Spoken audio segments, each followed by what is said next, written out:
Hi. What? Hello, What are you doing here? and welcome to a special one-off of High Rollers. It's Starforged! And that means that today it is just Tom, Ree, and myself. Wait, which one? Wait! Are we here? There! Now we're here. Show up to that one though. This one? All right, middle cam. Everyone. Hi, I'm here with the Chaos Twins themselves, and we are going to be playing Starforged by the excellent Sean Tompkin. I played Ironsworn a very long time ago, one of my absolute favourite TTRPGs, as a solo game, and ever since then, Starforged came out. Starforged came out, and this is a sci-fi version of it, where we are going to be kind of co-playing, co-DMing together. Okay. It's kind of, if you've seen games like Microscope, there's a little touch of that in there as well. I'm just going to let these two do their thing with their cameras. Yeah. But yeah, so we are going to be building out the world, going to making some characters, and then playing. Hell yeah. And honestly, the Wow. easiest way is just to get into it, and we'll explain it, because I'll be teaching these two fools Yeah. what's going on. He's going to be doing that the whole time, by the way. But yeah, the theme of this game is kind of like, if you want to think of like, it's kind of got vibes of like The Mandalorian, cool stuff. In terms of the mechanics, it's got a unique dice mechanic, which we'll explain when we start making rolls. But the first thing that we actually have to do is we have to shape our world. This is called creating your world truths. Okay. Yeah, I'm up to that. So I've got a little workbook here. Are we rolling or are we picking? Rolling. All right, then I would like one of you go for pure to random, roll maybe. a D100. I've got a D100 here for Ree. This is do to it. determine the cataclysm. The cataclysm has been decided! What'd you get, bro? 16. A 16. It took me a while I to will figure read. it out. I will read this out for us. The sun plague extinguished the stars in our home galaxy. The anomaly traveled at incredible speeds, many times faster than light itself, and snuffed out the stars around us before we realized it was coming. Few of us survived as we made our way to this new galaxy. Here in the Forge, the stars are still aflame. We cling to their warmth like weary travelers huddled around a fire. Thomas, would you roll a D100 for me, please? D100. To find out what caused the sun plague. What indeed caused the sun plague? Sun Plague. What a fucking cool name. Sun Sun plague. Plague. That's dope. I got a 67. 67. It was a super weapon run amok. So some sort of rogue super weapon. Love Excellent. that. Like, for example, Don't talk to me about it. I don't want to know. Tom Hazel, roll a D100. roll a D100. My This is to determine the leech. truths of our exodus. that is a. is a Well, bit that's of up world that building 9. you do. That is 99. 99. Mysterious alien gates provided instantaneous one-way passage to the Forge. The Forge is the area of space that we're in. What if the gates were like rockets? Nope. Alien gates. it That's the says. alien gates Alien Gate. in Egypt. Like the one that... No. In the midst of our cataclysm, our ancestors found a strange metal pillar on our homeworld's moon. A map on the surface of this alien relic detailed the deep space locations of the Iron Gates. Massive devices that powered artificial wormholes with no other options. The Exodus ships fled through the gates and emerged here in the Forge. So we're beginning to build a picture of our world, of our universe. Gates found on the moon Yeah. creates wormholes. Yeah, well, One-way travel. the moon had a map to find the Iron Gates. Right. It's like Mass Effect. And then the Iron Gates, Sun Plague. Rhiannon, a D100, please.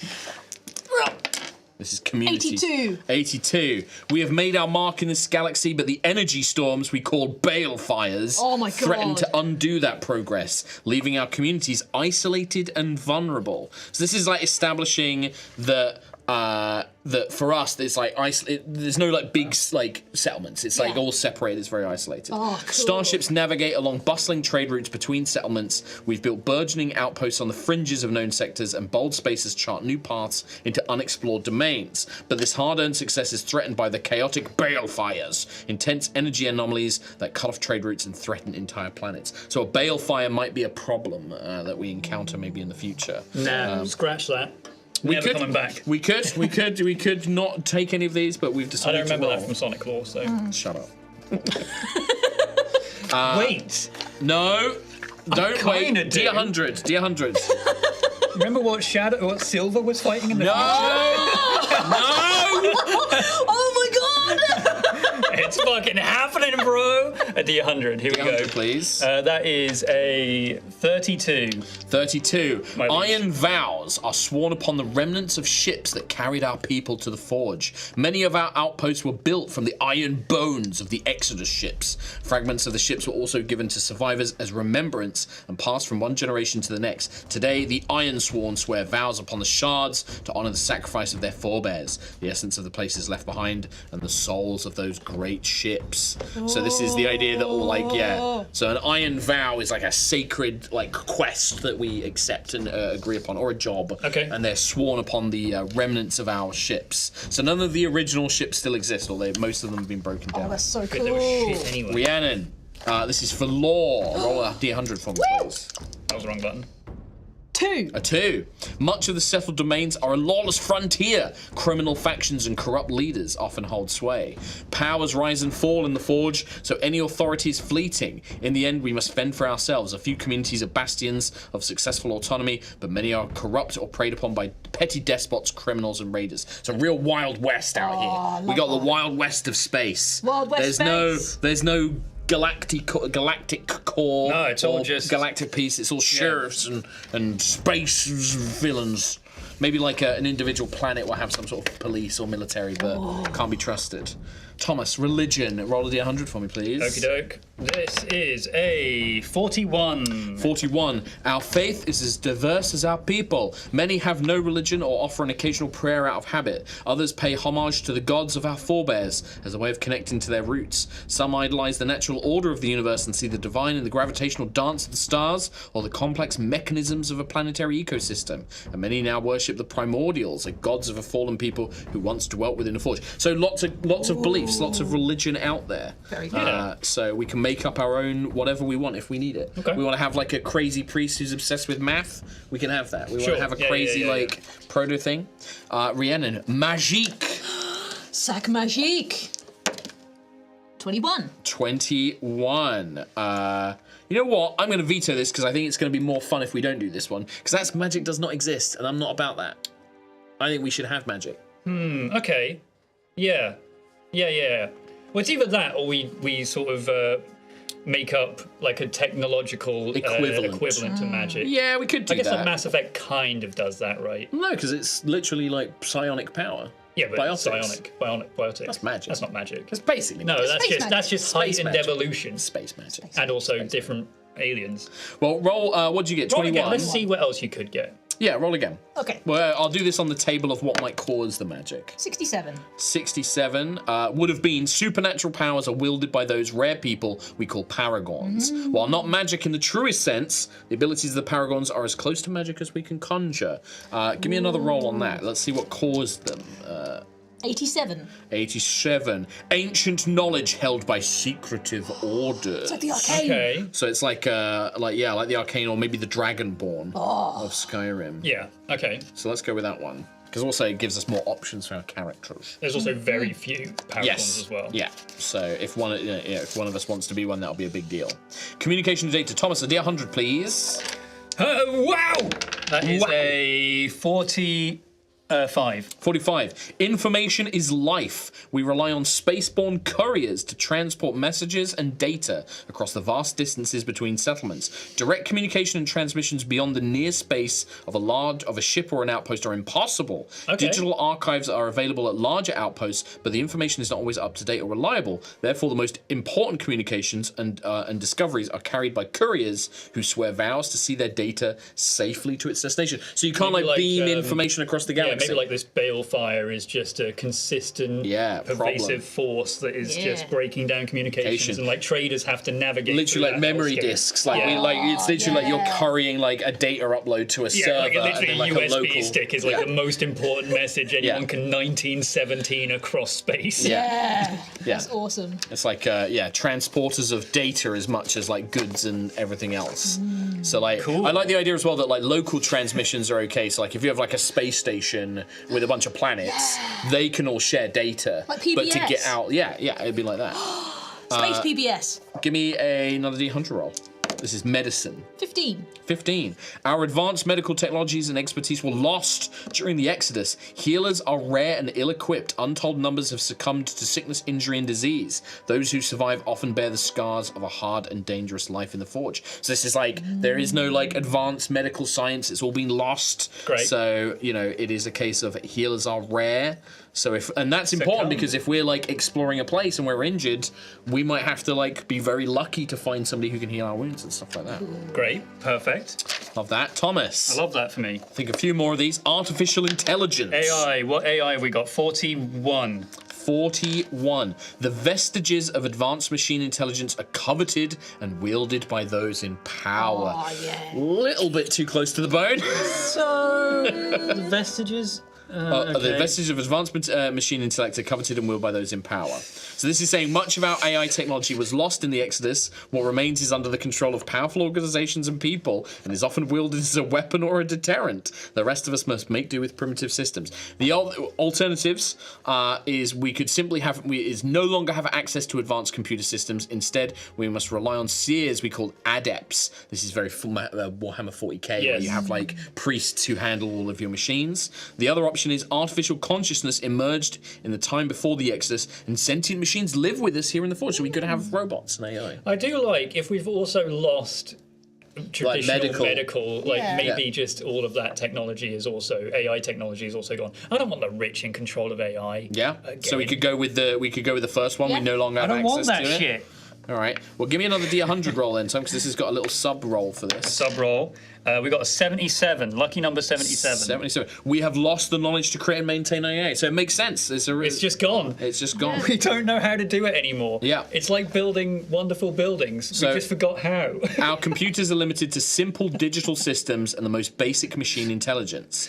This is because we've lost the knowledge. The adepts serve in place of those advanced systems. They utilize mind-altering drugs to see the universe as a dazzling lattice of data, identifying trends and predicting outcomes with uncanny accuracy.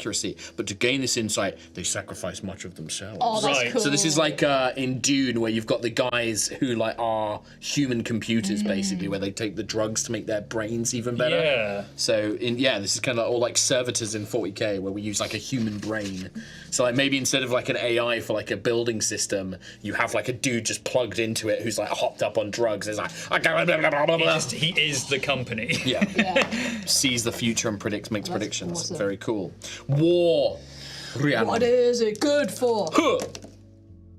41. 41. Professional soldiers defend or expand the holdings of those who are able to pay. The rest of us are on our own. I've got another one. Mercenary guilds wield power in the Forge. Some are scrappy outfits of no more than a dozen soldiers. Others are sector-spanning enterprises deploying legions of skilled fighting forces and fleets of powerful starships. Most hold no loyalty except to the highest bidder. So basically, there are no like armies per se, but there are these big mercenary companies. Cool. And maybe they'll be enemies or they could be allies for us in our adventures. Very cool. Thomas. Hello. A few more of these. Life forms. I think there is. Ooh, I want to know about life forms, dude. There's 3 more. We got a 35. 35. Many sites and planets are infested by dreadful Forge spawn. These aberrant creatures threaten to overrun life in the galaxy. The Forge spawn are hostile creatures born of the chaotic energy of the galaxy, perhaps the Balefire. The Balefire. Or the Sun Plague. I'm locked in on Balefire, by the way. Hundreds of abandoned or devastated outposts and derelict ships stand as testament to their dreadful power and cunning.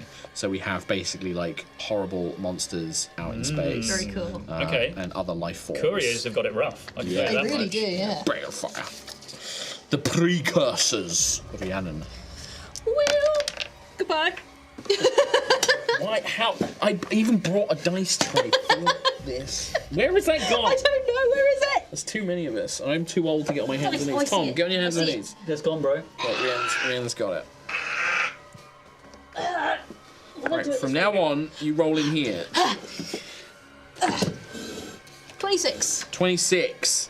Over eons, a vast number of civilizations rose and fell within the Forge. Today, the folk we call grubs, scavenger crews, and audacious explorers delve into mysterious monuments and ruins of these ancient beings. Incomprehensible technologies, inexorable time, and the strange energies of the Forge have corrupted the vaults of the precursors. This is basically like vaults in Althea. Yeah. Do we want to do a different one, or do you want to keep that one? I mean, I like it. All right, sure. I like grubs. The grubs. I like grubs. I like Grubs. vault spawn. I like Nice. vaults. Maybe the Forgespawn came from the precursor vaults, just like in Althea. Maybe Last one. The first precursor vault was the one we found on the moon, which was also where the maps that gave us all of the. One more D100 roll. I like that.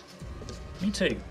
So we can actually make notes of things like that, like first map discovered in a precursor vault. That's a 51. 51. Horrors. Most insist that horrors aren't real. Spacers know the truth. When you travel the depths of the Forge, be wary. Some say we are cursed by those who did not survive the cataclysm, and the veil between life and death is forever weakened. Supernatural occurrences and entities are especially common near a white dwarf star. These stellar objects, which spacers called ghost lights, are the decaying remnants of a dead star. So basically, ghosts real. Ghosts are real and they live in space. Ghosts are real and they in space, bro. That's really cool. Perhaps victims of the balefire. Yes! So these are our remnants truths. of a dead star. So balefire is. Well, remember, so balefire is just like chaotic energy that like interrupts planetary. But then there was the Sun Plague. So the Sun Plague killed suns. Yeah, in our galaxy. Those suns, the dying sort of remnants of those suns, become ghosts. Yeah. and they've haunted us. They've followed us. Haunt entire universes. Yeah. There's no communication across realms. Yeah. Their religion was just whatever. There's no AI. AI is lost. Medicine lost. Yeah. We're so disconnected But there from is who magic. we were. There's a kind of magic Yeah. in Paragons. Yeah. We don't know the extent of their magic. No. Or how they wield it and such like that. No. There's drug-using mentat-like people. Yeah. Who, mercenaries. All armed security is paid mercenaries. Right, yeah. So there's no like legal system. Man, an entire world just completely disconnected, so therefore unable to proceed at all. Pretty cool, eh? Or they're right next door to like the most advanced society in the world, but they have can't no get idea. that USB stick across because they're sun ghosts. Yeah, sun ghosts. So those are our world truths. Yes. So whenever there's a point where we're not sure or we're like, oh God, how would this work? These should be our guides. These are our basically. truths. These are our truths of the world. Oh, manipulated. We can manipulate. We can absolutely, We can- we did. Like I was like, oh, I kind of want magic to be a thing, so we did that. We can change all the rules of this universe at a whim if it's cool. Ours. Yeah, That's just how we play. And that's the game. thing is, it even specifically says in here, if you roll a result and you don't like it or you don't think it's a cool story, don't do it. Yeah. Like re-roll or pick or do whatever you want. Hell yeah. Yeah. By the Right. end of this, we're going to have told a cool story in a cool universe, or a shit story in a cool Exactly. universe. Yeah, and I was saying to Ree, I think that because I really love this game and I think it's a great one. If we ever have another session where we've got people away, like let's say like in a couple of months, like you're away, Yes. and like Kim's away, and That'll never happen. and like it's like me, Trot, Katie, and Ree. Yeah. We could play this, and me and Ree play the same characters, and we just have the other guys make new characters, but play in the same universe, right? Yeah. So I think we can do that. Right, characters. Let's make our characters now. So the first thing we do is we choose two paths. So we have these character sheets. Yes. So we have these two. So paths are basically like keywords that give us abilities and cool things that we can do. For example, it might be like a certain fighting style, like you like using a certain type of weapon. It might be that you've got a cybernetic augment. It could be that you're an empath. It could be that you're a gearhead. You love technology. Okay. Right. And I've got these cards here. I can also go through the book, but Is the it like cards a are probably random going to be. draw thing? So you could do it that way if you wanted to, or you can just pick. And it basically says that like we should pick one each, chat about it, and then we pick another one and base it like as we're building a team, basically. Cool. Sure. Okay. So if you want to pick randomly, you absolutely can. I can shuffle these up. Okay. There's like certain ones that I'm like I might pick, but like Hey, if you get it, you get it. Yeah. If not, you're fucking boned, dude. How about we draw one randomly and then maybe we pick the next one? Cool, yeah. Because then you don't want to have like a Chaos Twin stream. I didn't realise this was it. Yeah. It is. Alright, okay. These are brand new cards, so they're a little bit tricky to shuffle. Right. It's a big deck, so... My, what a big deck you have. Thank you. So draw one, yeah? Just draw one for now. Okay. Can you see that? You can't really see that. Fine. You're literally picking the one right next to the one Tom just picked. Oh. Okay, you're happy with that? I'm good. And then you draw one? And then I will cut the deck and then I'll pick the top card. Alright. Thomas, what'd you get? I have the Fugitive Path. Ooh! I am hunted by a power or authority. When I make a move, I may improve the result. Oh, this is mechanical stuff, but I'm hunted by a power or authority. One, yeah. And that gives me a couple of abilities. Shall I go through the abilities? So you get the top one, the one with the filled-in dot. That's the one we get. The other two are upgrades that you can buy with XP later. Okay, in that case, everyone gets the top one. The top paragraph then. You are hunted by a power or authority. When I make a move, I may improve the result to a strong hit, and if I do, I fill one segment of a 4-segment clock to represent hunters closing in. Oh, that's cool. When the clock is filled, a notable foe or force has tracked me down, and if I overcome them or escape, I can reset the clock. And mark one tick on my quest's legacy track. Nice. So I can get chased and escape. Well, and the big thing there is you can make any roller a strong hit, which in this game is amazing because it means that like you can basically be like, I've got some skill or some talent that means I'm going to automatically succeed at the best possible result. Okay. So that's really strong. However, but then you're going to slowly build up this thing. Being chased by some kind of power. Yeah. Maybe I'm being chased by a paragon. Yeah, maybe. like a if this hunting guy catches down. up to me, then I am in deep shit because maybe we don't know how a justice paragon, is. Somebody who's chasing after you or something. That's what did you get, Ree? I got scavenger. Okay. So you're a grub! I'm a grub! Yeah, you're a grub! I'm a grub! So I got this, when you gather information or resupply by scavenging a wreck, ruin, or abandoned site, add +1 and take +1 momentum on a hit. On a strong hit with a match, you also find something of unique value, significance, or function. Envision the nature of this discovery, take +2 momentum and mark 2 ticks on your discovery's legacy track. Cool. The track stuff I don't think will be too much in this one shot, but let me explain a little bit what some of that means. So this game uses moves, so when we do certain things, we will make certain moves, and we roll dice. It's 2d10s and a d6, and we're trying to get a certain number of result. And a lot of these abilities are giving us either an extra boost to our action die and trying to improve our odds, or it will be when you get a strong hit or a weak hit, you get an extra thing, right? Nice. And matches are especially good. So if you get a positive match, that's great. If you get a weak match, then you so forth. So sick. Nice. I got Gunslinger. Hey! If you wield a pistol, so it's only if I'm wielding a pistol, when you enter the fray by facing off, so enter the fray as a move. Hell yeah. So when it will have certain conditions that it procs off of. When you enter the fray by facing off against your foe with heart, or by preparing to act without tipping them off with shadow, add +1 and take +1 momentum on a hit. On a strong hit with a match, you may immediately take a shot without marking a move and mark progress twice. So it's I'm Han shooting first. Hell yeah.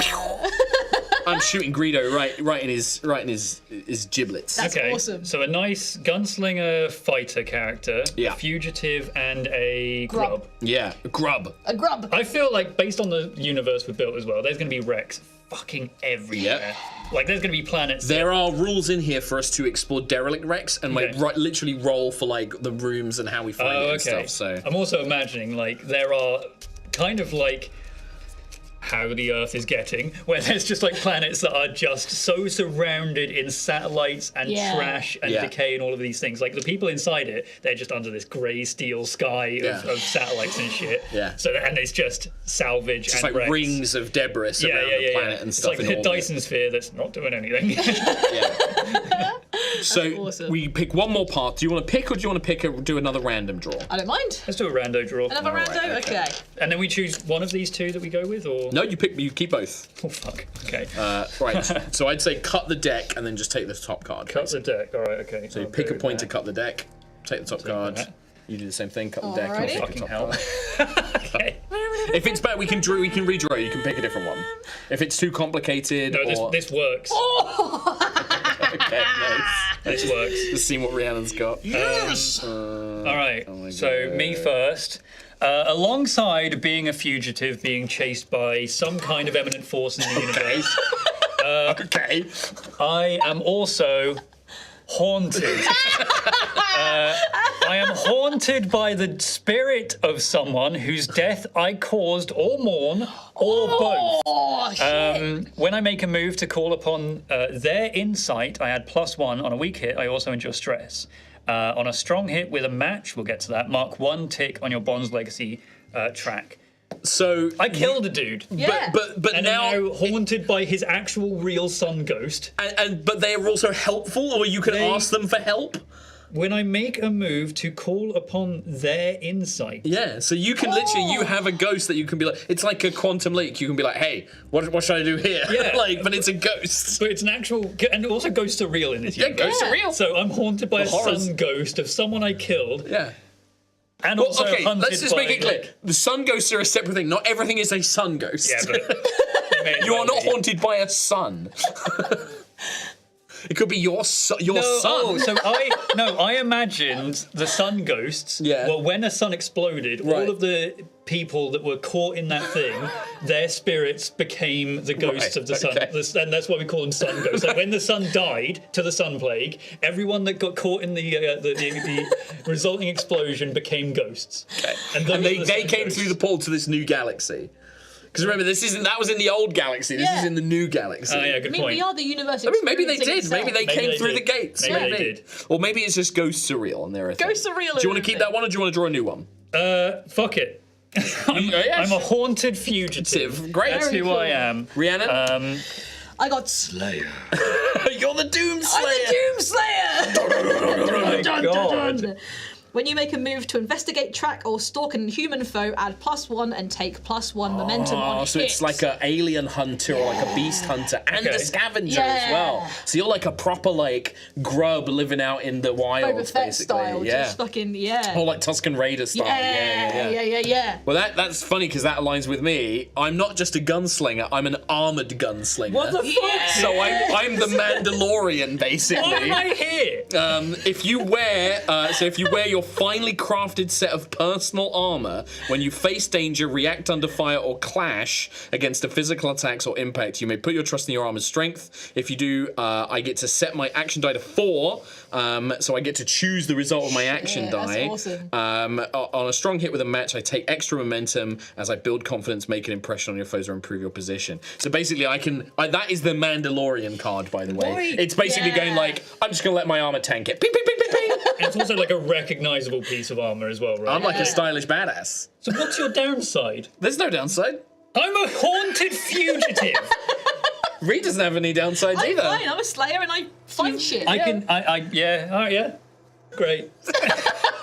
You wanted to draw them randomly, my guy. I was hoping you at least get haunted gunslinger. Hang on, let's- fugitive Maybe grub. we're your hired goons. Maybe we're your protection. I'm not from a goon. I'm a fucking badass. I paid for you. I paid good money. You paid for for us to protect you. See, from you could have got whatever's tracing you. augmented. I just drew the cybernetic augment, so like nice. cyber arm. or like That's true. cyber No, eyes. we don't have the technology for that.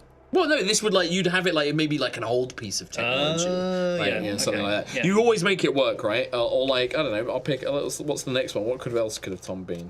Tom's Demolitionist. like a broken boy. Demolitionist, yeah. Yeah, Yeah. but you didn't get those. You're No, haunted fugitive. I'm a haunted fugitive. It does give me some benefits, but there's mostly Yeah, negatives. I mean, honestly, that fugitive one where you just get to succeed at something is amazing. It's really cool. So the next thing it says in the character creation, so we have our paths. So as you begin to play in Starforged, your character is a person with a few ties to others. Consider what happened to sunder or separate you from your home and your relationship. This is your backstory, and it does have a role if you want to like randomly generate one as Yeah, well. yeah. What do I ask? So this is like, all right, give me a D100 roll then, Tom. Okie doke. That is a 47. 47. You rejected a duty or a destiny.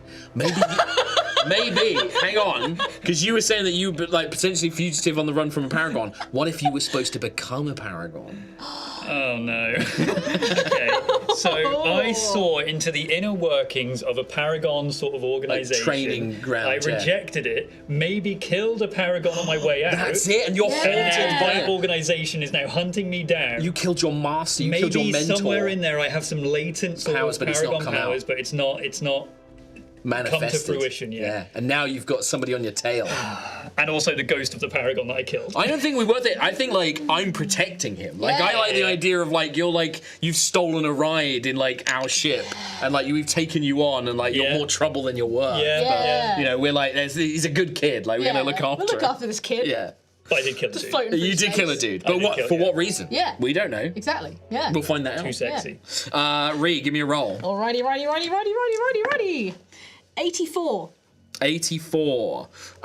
You were taken or lured away by someone. So something caused you to leave your home. You were either taken, or like by like a company or something like that, or you were lured away. Maybe you were like tracking some great beast or something like that. some reason, or I like a just scavenger, like a imagined- lost ship, like a legendary ship. You found like legendary a treasure map or something. I was imagining for some reason that you ventured onto a derelict ship.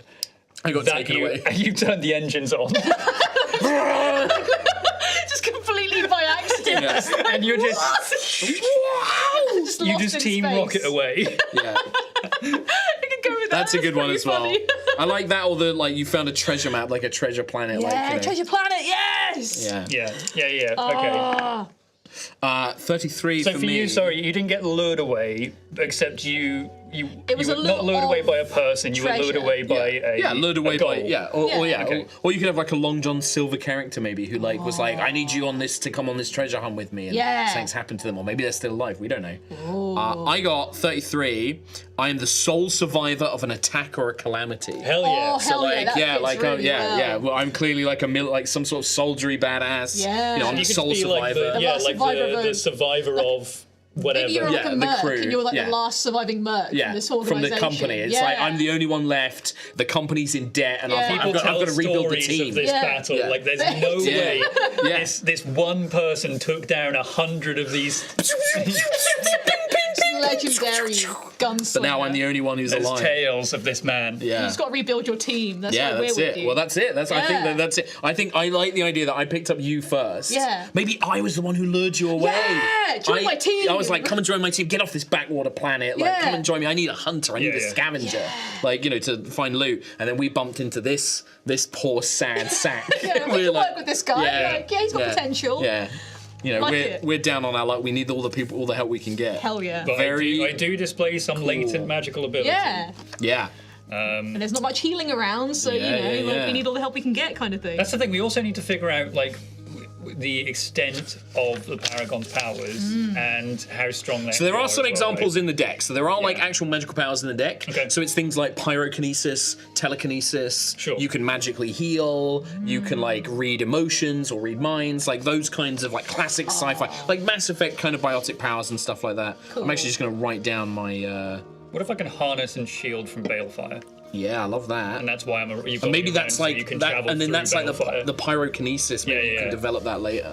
Survived and. And also I burn away wounds. It's not pleasant. I like this. Calamity. God damn, this is Nice. quick. It's really fun. It's really cool. Right, so the next thing is you write your background vow to represent a primary motivation or ultimate goal. Consider what you know of the setting and your characters thus far. What nagging ambition, aching need, or sacred commitment drives you. This is your background vow. This vow is part of your character's history, sworn months ago or years ago. It can be tied to your backstory or represent a deeper, lifelong goal. Fulfilling this vow will not be easy. Mechanically, it's an epic vow, so every opportunity to reach a milestone is just one tick in the vow's progress. So this game uses progress trackers, basically, to track things like how well you're doing on your quests, how well you're doing in a fight, and in this case, this is like a long-term goal. And the idea is that is this the clock trackers out of interest? So this is the background vow on your character sheet. So these boxes, so when it says 1 tick, you draw 1 line in that box, and I think you need 6 or 8 lines in a box to fill it, basically. Okay. So it takes a long time to fill that track, basically. Nice. Okay. And there's a move called Reach a Milestone where when we think, like, you know, and it's literally narratively up to us. So, like, say mine is, like, I could even say, like, mine is, I want to refound my mercenary company, right? I could maybe suggest, well, actually, I'm actually going to mark I've got 2 progress in that because I've got you 2 chumps to join Hell me, yeah. right? Sure. So that could be, like, my background vow is I'm going to refound the insert mercenary company name here that I've not come up with, right? Then that becomes my background goal. Cool. Like yours might be to like slay the most legendary beast ever, or like to become a famous hunter or something like that. Yours might be to escape, like to clear my name or something Yeah, just like like that. a freedom goal or something like that. So yeah, sorry, the fugitive one. So fugitive, it has a clock attached to it. Yes. I know how clocks work from other games, but Yes. you can kind of see it there. The 4-tile clock. So it's like a progress bar, right? When a segment is filled in, then that's the countdown that is sort of ticking away. When it fills in, an event happens, and the event for this is the hunters find me. And we can use clocks like, you know, let's say we decide that we're on a spaceship, but it's plummeting into a planet's orbit, right? We've only got several hours to like strip it of its parts. The way it works in the game is anytime we basically have an epic fail, we mark a progress to like represent that like we've been slowed down or we've wasted time and stuff like that to like mark the progress on it. But you have a specific one with your ability, which I think is really cool. But then we You have an we ability make like a montage of those when they happen, right? And put them on YouTube. No, right, A montage of epic fails. Yeah, exactly. So what is a quest legacy track out of interest? Sorry, because that's something that I am attached to with the fugitive. So I have a sheet here. Is that separate to the what we were just talking about, the discoveries thing? Yes, your legacy track. I don't think I put them down here. We'll make a note of it. I think I didn't print off the sheet for them. But your legacy track is basically like how you mark XP. So it's like you gain XP when you fill a certain amount. When you fill a box of your legacy track, you gain XP basically. Okay. So I would just gain XP every time I escape these hunters. Yeah. Does it say you fill a legacy box? Does it say you mark a legacy? I mark 1 tick on my quest legacy track. So it takes. I think it takes 4 or 6 or 8 ticks to fill a box. Okay. And every time you fill a box, you get an XP. Okay. So that's it basically. All right. So it's just I've got passive income in XP. Yeah. Cool. Every time you do escape. Does that make sense? It doesn't matter whether it makes sense. It's a cool story. Yeah. Cool. So yeah, write your vow. So it should be the form of like, I vow to, and it says here like, destroy the Iron Talon Raider clan. I will discover a means of preserving consciousness beyond death. Oh my so God. it's meant to be like a big epic Hell thing, yeah. right?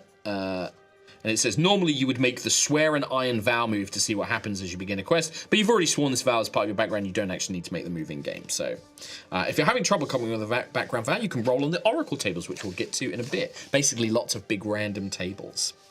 Your starship.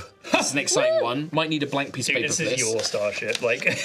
Well, no, it's a team thing. We're just No, like- I know. I'm just saying, like, if this is anyone on our team. Oh yeah, owns this starship. I think that I own it, but like yeah, it's going to be a thing. So take your Starship Command Vehicle asset card. We have one of these here. This is your interstellar spacecraft. The default marked abilities provide your basic functions of the ship. You can claim the other 2 abilities when you advance. For now, leave them unmarked. So we have your armed multi-purpose starship is suited for interstellar and atmospheric flight. It can comfortably transport several people, have space for cargo, and can carry and launch support vehicles. Okay. When you advance, you may expend experience to equip this vehicle with modular assets. Yeah, and we get to name it. Let's use the Oracle board. So if you can find spaceship names. Spaceship name. Just show that. Yeah, sure. Yeah, absolutely. Starships. Here you go. This is so it has its own health tracker at the bottom there as well. There. Oh wow, you really can't see that. Let me find a better way to show you this. Where the fuck? Sorry, I'm in charge of the stream today. Can you tell? So it might be. Is that an enemy ship? Yeah, I think it might be enemy ship. That's the starship card there. Flick through. It might be further on actually. It might be earlier. Just have a flick through.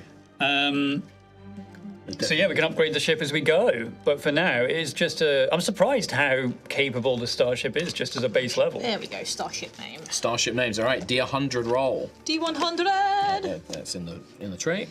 Alrighty. We're also going to give it a history as well. 69! 60, nice! Fuck yeah, dude. Royal Hell Signet. yeah, dude. The Royal Signet. Royal Signet? Royal Signet. Royal Signet. Give it another roll. Let's do another roll and then we can... Yeah, we can pick a couple.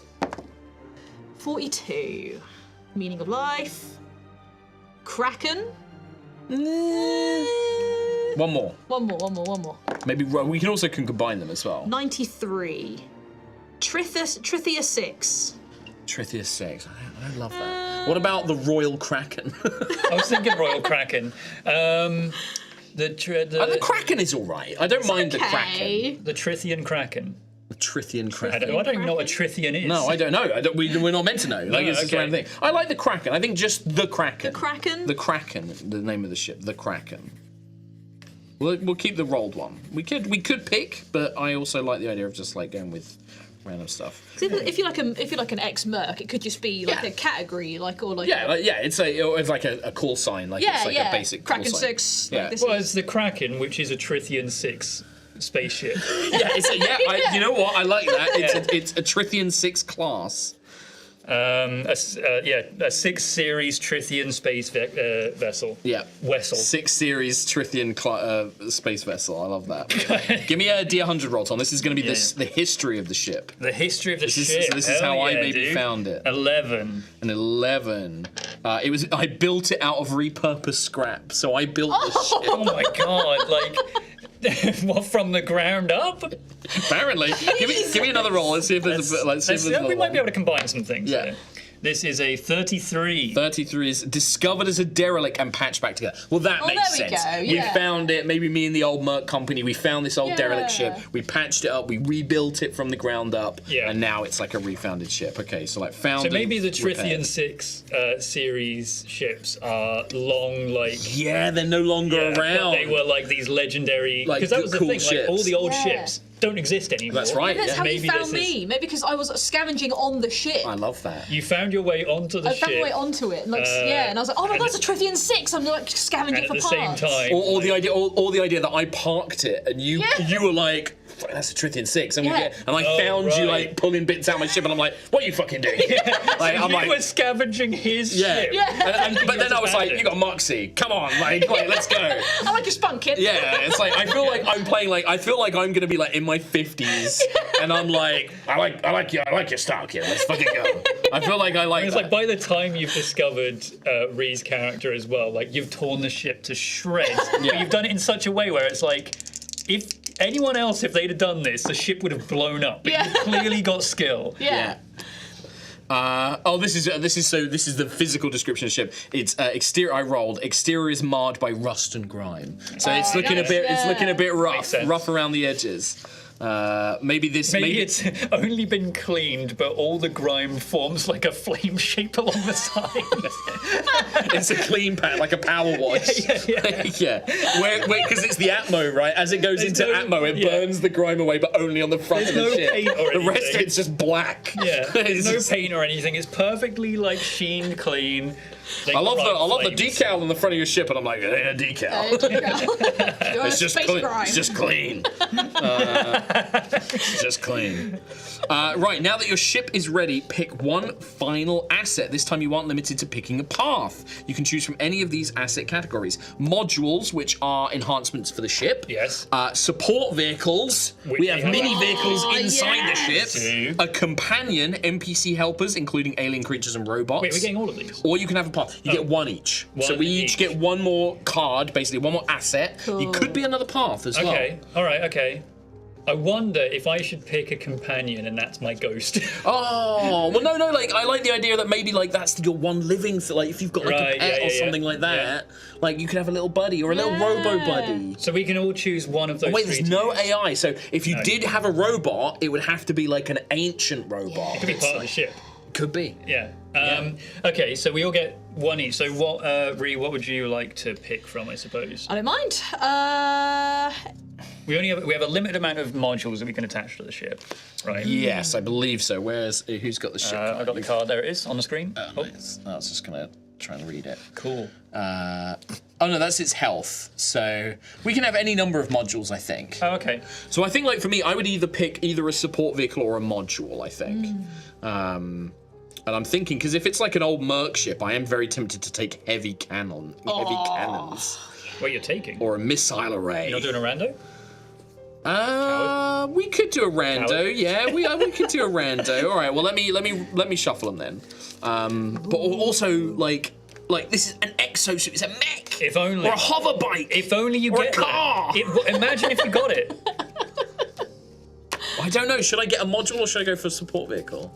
Either way. What are you gonna go? What are you gonna do? You did companion, weren't you?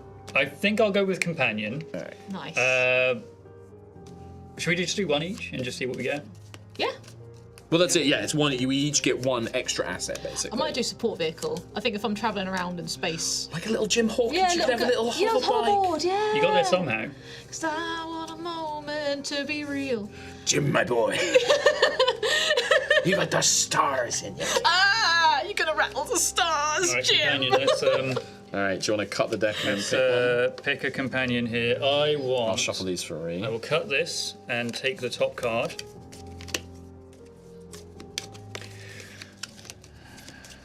Oh my god. I've just seen what he's got. What's he got? All right, well, no, keep it secret for now. Okay. You do that. Oh, okay. You are a fucking mess of it. This is fucked up, dude. All right, have you picked yours, Ree? Don't say it Yep. yet. And Mark? Can I pick it? Can I draw again? Mine's really shit. If it's really shit, It doesn't fit the story that we're saying, Right, yeah, so I'm yeah, going to yeah, exclude yeah, it. I'm yeah, going to exclude it. I was just like, that's not going to work. That's rubbish. Yeah, that's better. Okay, all right. That's like a better fit. So let's start with Ree. Okay. To the Okay. camera. What'd you get? I got a service pod.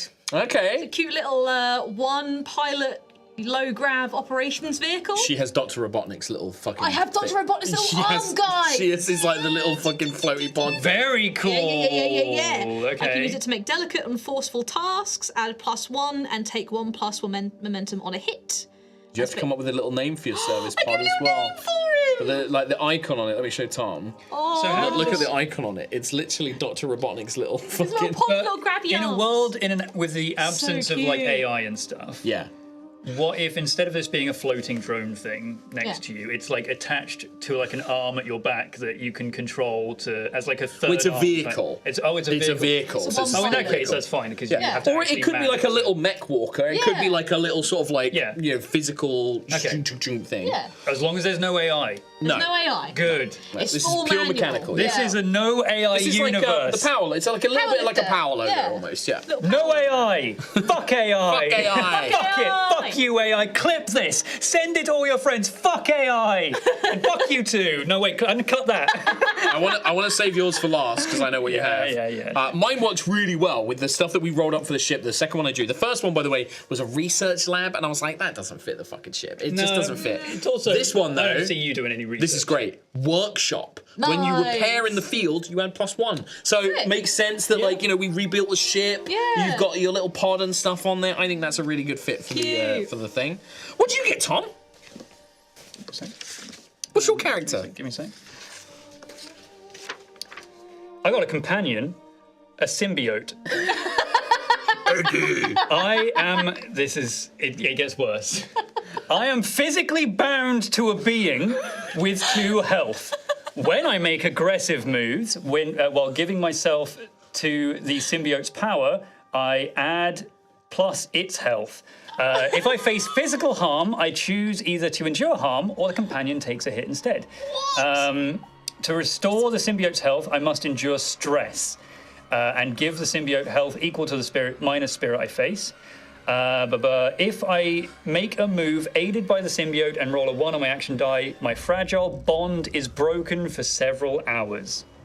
Oh my god, how does this keep happening to you? Yeah, it's the fact that he has like 3 of the most complicated assets. First time playing this game. I've played this game a bunch. Never had those assets before. Okay. And it's the fact that you have a ghost, a symbiote. You've got like 2 voices in your head, bro. And you're wanted. There are 2 wolves inside me, bro. So funny. Right, well, that's all of our final assets. God. This is great. This is perfect. I love it. Right. See, sometimes it's not me making my characters fucked up. It's purely random. It's just the universe. It's the game. It does it to me, okay? All right. Fuck. So, stats. I wanted a chill Sunday. No, you gotta suffer. Stats. So, Iron Sworn and Starforged. By the way, I should have mentioned this. By the way, so the previous game, Iron Sworn, which is one of my absolute favorite games. I played it on my stream.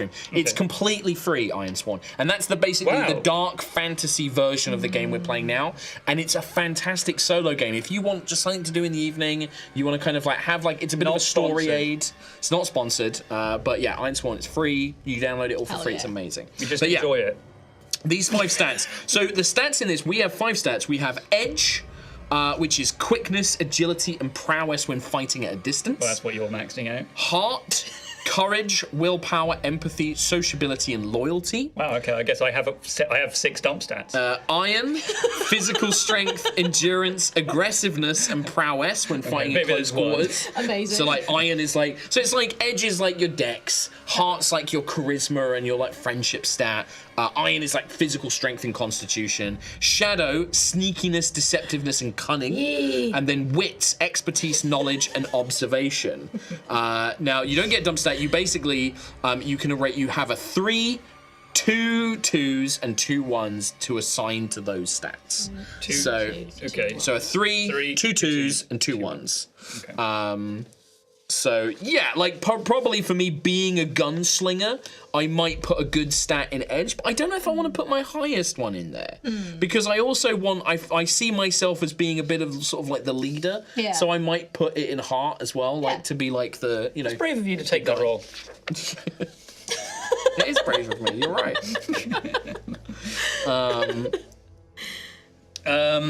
Okay. I feel like I don't think my guy would be very shadowy. No, you got armor. You literally just walk into a room and start firing. Yeah, like you don't sneak. But I kind of want good wits. Yeah. But then I don't want to be weak. So what's iron? Sorry. Iron is physical strength, endurance, aggressiveness. Okay. So maybe I'll have terrible heart. Maybe I'll be awful, like empathy and sociability. Maybe I'm a grouchy old man. Yeah, maybe. You're a space I like the idea of racist. being tough. I like the idea because I survived the calamity, right? Yeah. So I've got to have a reason that I survived that calamity. Yeah. I'm ignoring what you said. Whatever. Yeah. I think my character's going to be like the antithesis to yours. I think we're going to be complete opposites. Well, I think I might put 3 in iron then because I want my guy to be tough. And like, even though he's a gunslinger, I still want him to be able to like fight as well. Yeah, that's what I was going for. So I was going to go like 3 in iron, Yeah. 2 in edge for me, and then maybe 2 wits. Okay, yeah. And then I might do 1 in heart and shadow. I think I've done 3 in iron, 2 in heart, 2 in shadow, and then 1 in edge. Well, if you've got and 3 in one iron, wits. maybe I'll just go 2 in iron then. It's up to you. I was thinking she's quite tough, but she's not smart. She doesn't. So I've done Yeah. 3 in shadow. She's not a planner. She's Well, maybe I'm a thing. What have you done? 3 in shadow. So you're gonna go 3 in shadow. Maybe I go like, maybe I'm like smart. You're the smart guy. Maybe yeah. like I'm like, you know, I've got wisdom. Yeah, You're like attacked. You've You're been in well so smart. many fights. Maybe it's like Tactician, well yeah. smart. Well so it's like smart. maybe 2 in iron. Oh, world smart. Well, 2 in world edge. smart. I thought you said 3 in I thought you just wits. said he's well smart. He's 1 in well heart, 1 in shadow. He's well smart. Well smart. He's fucking well smart, mate. He got them big brains. He got them veins, dude. Yeah. Veins in them brains. Veiny brain. I don't know how people talk. Safe. Amazing. Cool. So you got to finish setting your stats. So I've taken 3 in shadow, which Yep. is stealth and. You got 2 2s and 2 1s. So what do you want to be weakest at? Like, are you a weak boy, you little baby weedy arm? I'll go with 2 in wits. Iron was aggression and stuff like that. Maybe Yeah, I'll take a physical. 1 there. Yeah. And then heart and what was edge? Sorry. Edge is like quickness, agility, and prowess when fighting at a distance. I'll take a 2 in edge and 1 in heart. Okay, yeah. So you have no courage, willpower, empathy, sociability, or loyalty. Dude, Just like I'm me. fucking haunted. Yeah. Like, and I have a symbiote. Like, Yeah. I literally have an angel and a devil on my shoulder. You really do. And I don't know which one's which. Is the ghost the angel? No, who knows? Fucking everything's telling me to eat the deviled egg on the shelf. Eat the deviled egg. Right. A couple of things to finish off these characters then. So, condition meters. So these are things like, health, spirit, and supply. Health is literally your physical health. Cool. These all start at 5, by the way. So maybe make a little note or just put a circle around it or something like that. These will shift as we play. Health is basically like your physical health. Spirit is your mental well-being and like stress. And then supply is like our physical supply, like how many rations we have, how much like resources do we have, how much money do we have. And it's tracked as that. And then also and this is like a really cool mechanic. This is one of my favorite trackers in this. We also have something called momentum. Now, our momentum starts at +2, and that's also our current reset value. Okay. And the way that momentum works is, in this game, when we make a roll, when we need to do a test for a roll, we roll a d6 and 2 d10s with it. And what we're doing with that is we are trying to roll, so the d6 is what we call our action die, and we add our stat to that. So if we're rolling with heart, for example, I would roll a d6 and add a +1. Okay. There might be an asset or some other reason that I get a bonus as well, but generally we roll that. And then on the 2d10s, we are trying to roll under the total of the d6 plus our stat. So let's say I roll it and I get I've got a 4, right? Okay. I've now got to roll 3s on the d10s in order to try and succeed. That's tough. And you roll 2 d10s because if both are lower, that's a strong hit. That's the best possible result you could get. If one is lower but one is higher, it's called a weak hit. That generally means you get what you want, but there's a cost or some complication. If both are over, that's a complete fail, and you have to pay the price, which is there is a consequence. So it's a no and. It's a no and, Nice. yeah. So that's the big thing. What momentum does is a lot of moves and a lot of results and things that we do in the game will grant us momentum to represent good luck, or we've just got that momentum in what we're trying to do.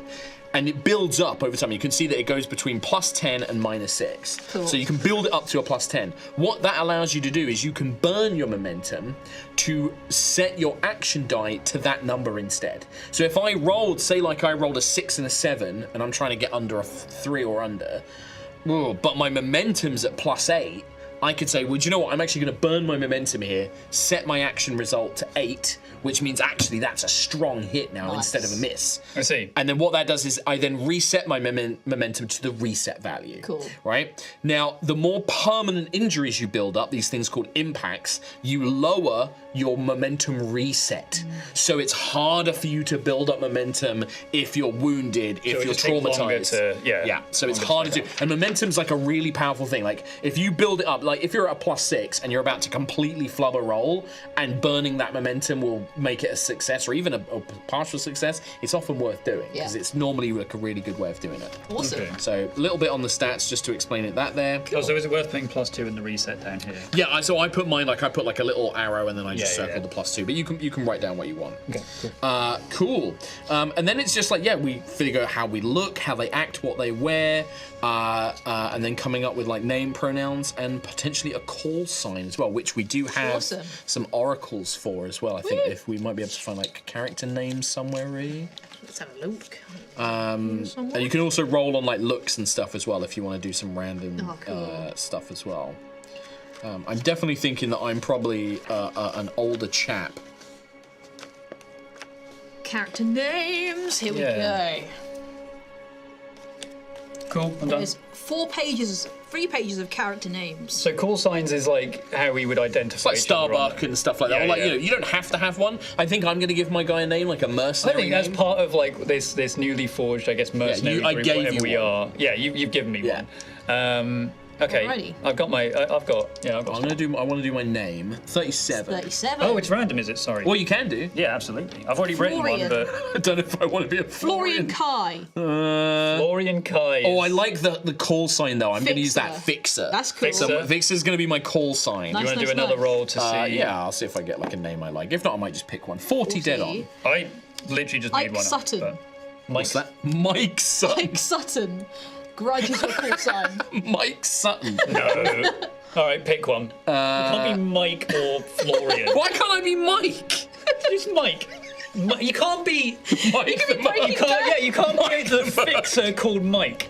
Last name Ermentrout. Mike Trout. Cassidy's a pretty sick. Oh, I like Dex as a Dex, name. yeah. Dex Quint. Yeah, Dex Quint the fixer. No, it's Dex Fixer Quint. Oh, okay. Oh, nice. It's not nice, the nice. Fixer, it's just Fixer. Do you want to give me the book and you can roll? Yeah, go for it. Um, Alrighty. Whoop. 54. So 54. It gives you a column. Congratulations.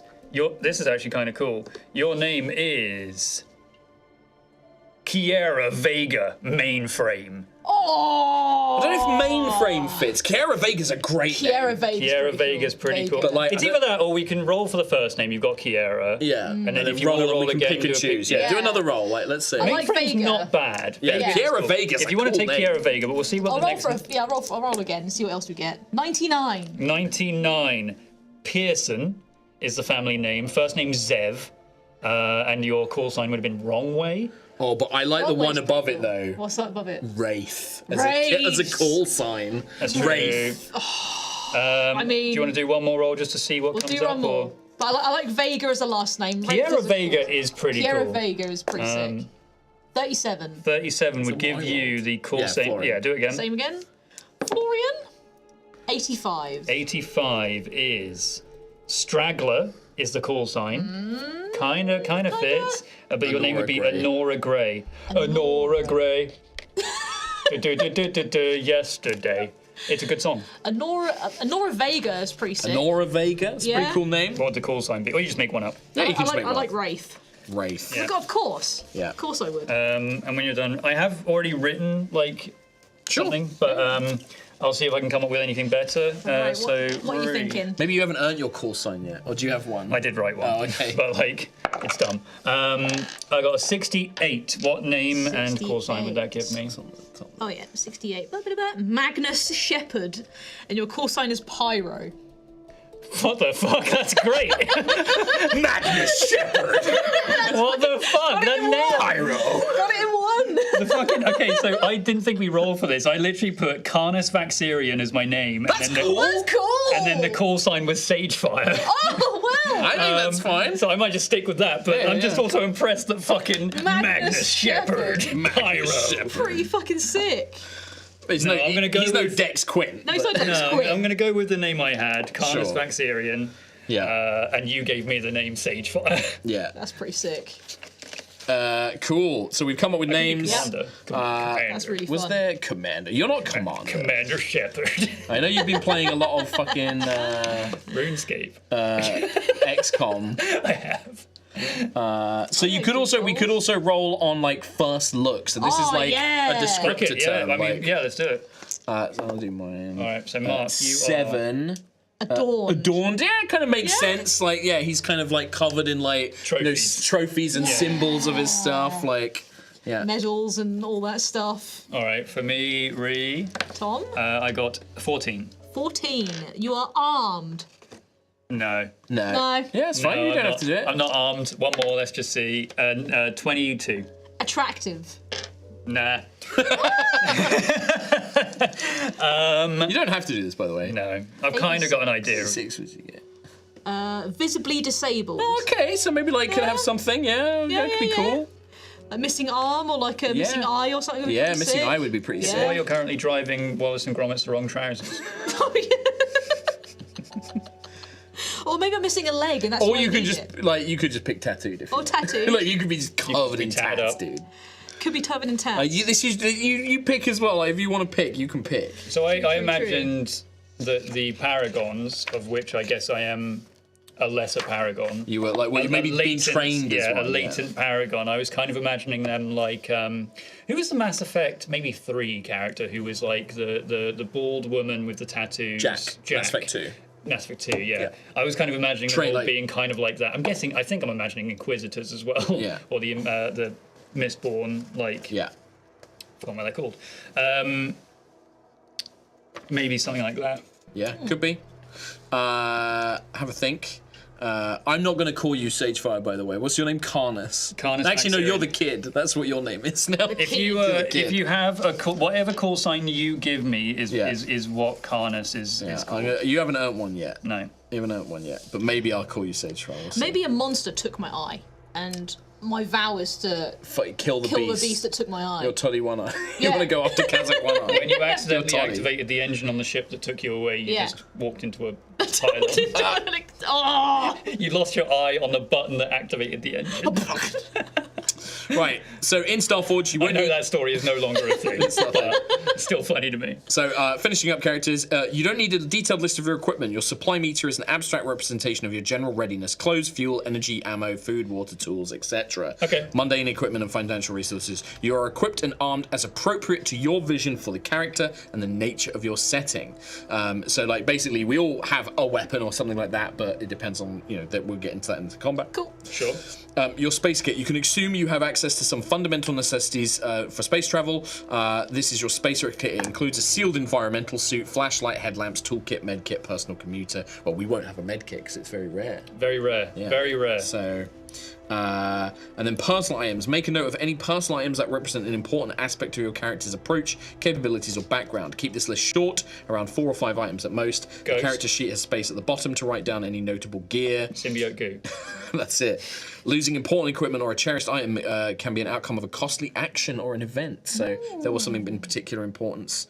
Yeah, and that's it. And then that's pretty much it. Like, now it is on to, and I know that this is, we've literally not even started playing yet. We're just making stuff. But Dude, we just made the entire universe. This is kind of fun, right? This is like really fun. one of my this favorite bits. So the next thing we could do now is create a sector, which we could create an area of space for our adventure to take place in.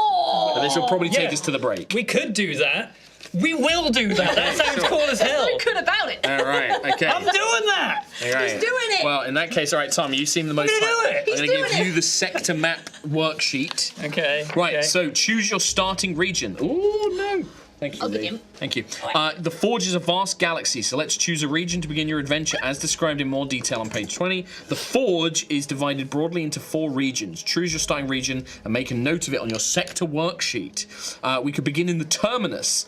Settlements are relatively common here, and spaceborne routes between communities are usually well charted. If you want to focus on interacting with other people and communities, start here.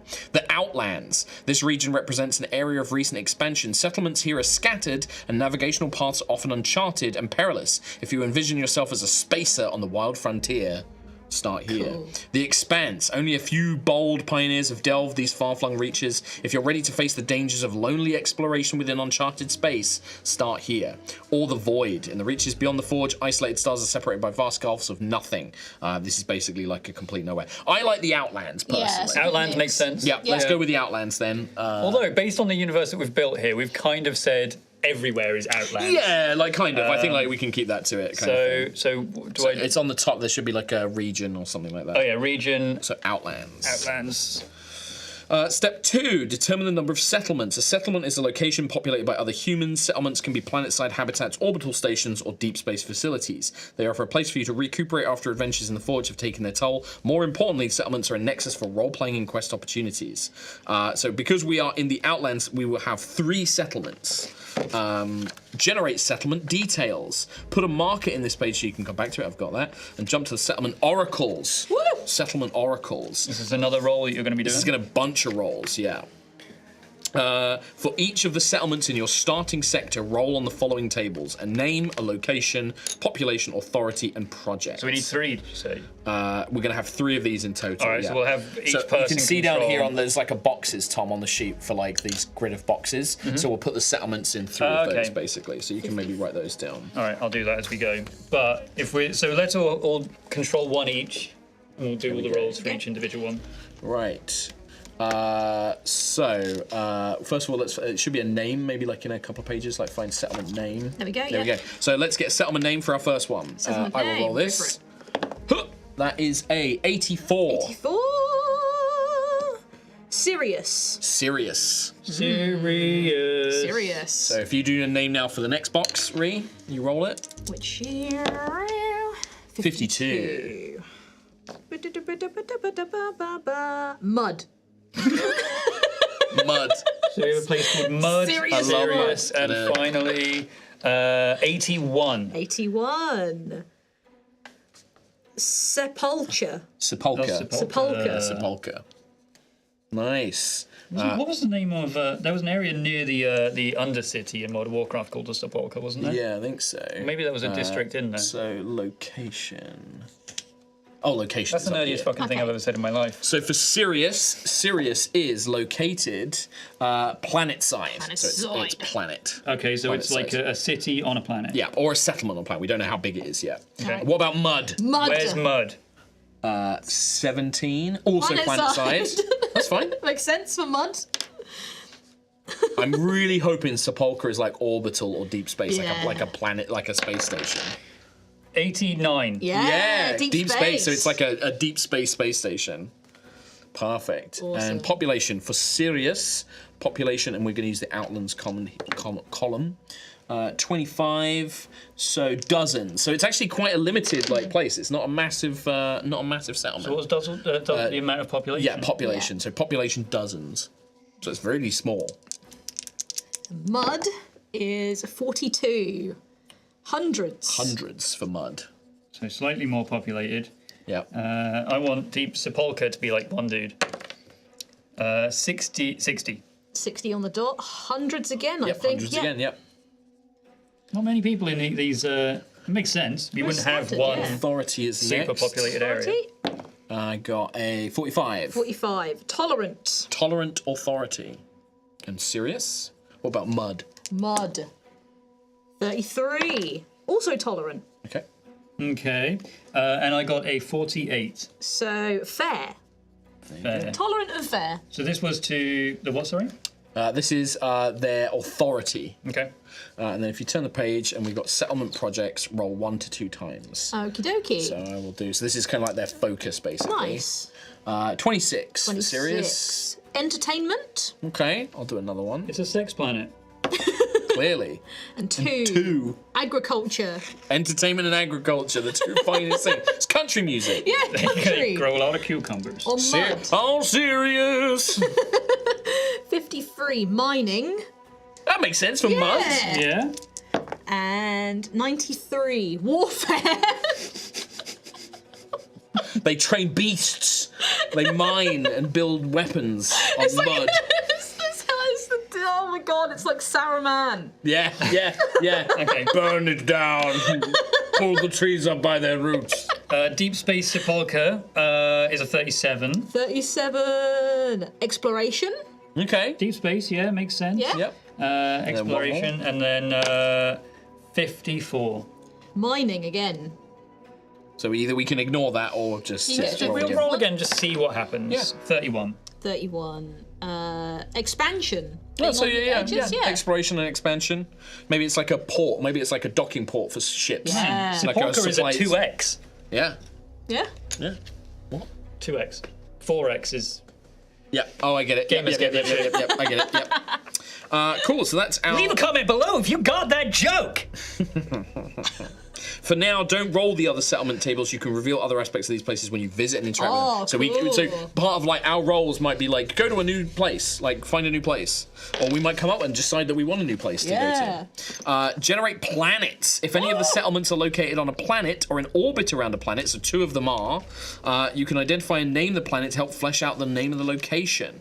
To learn the planet's basic type, go to page 306. Roll once for the planet side or orbital. So it might be different in this. So I Yeah. think like all the planet ones, yeah, it's like early on, I think. Wait.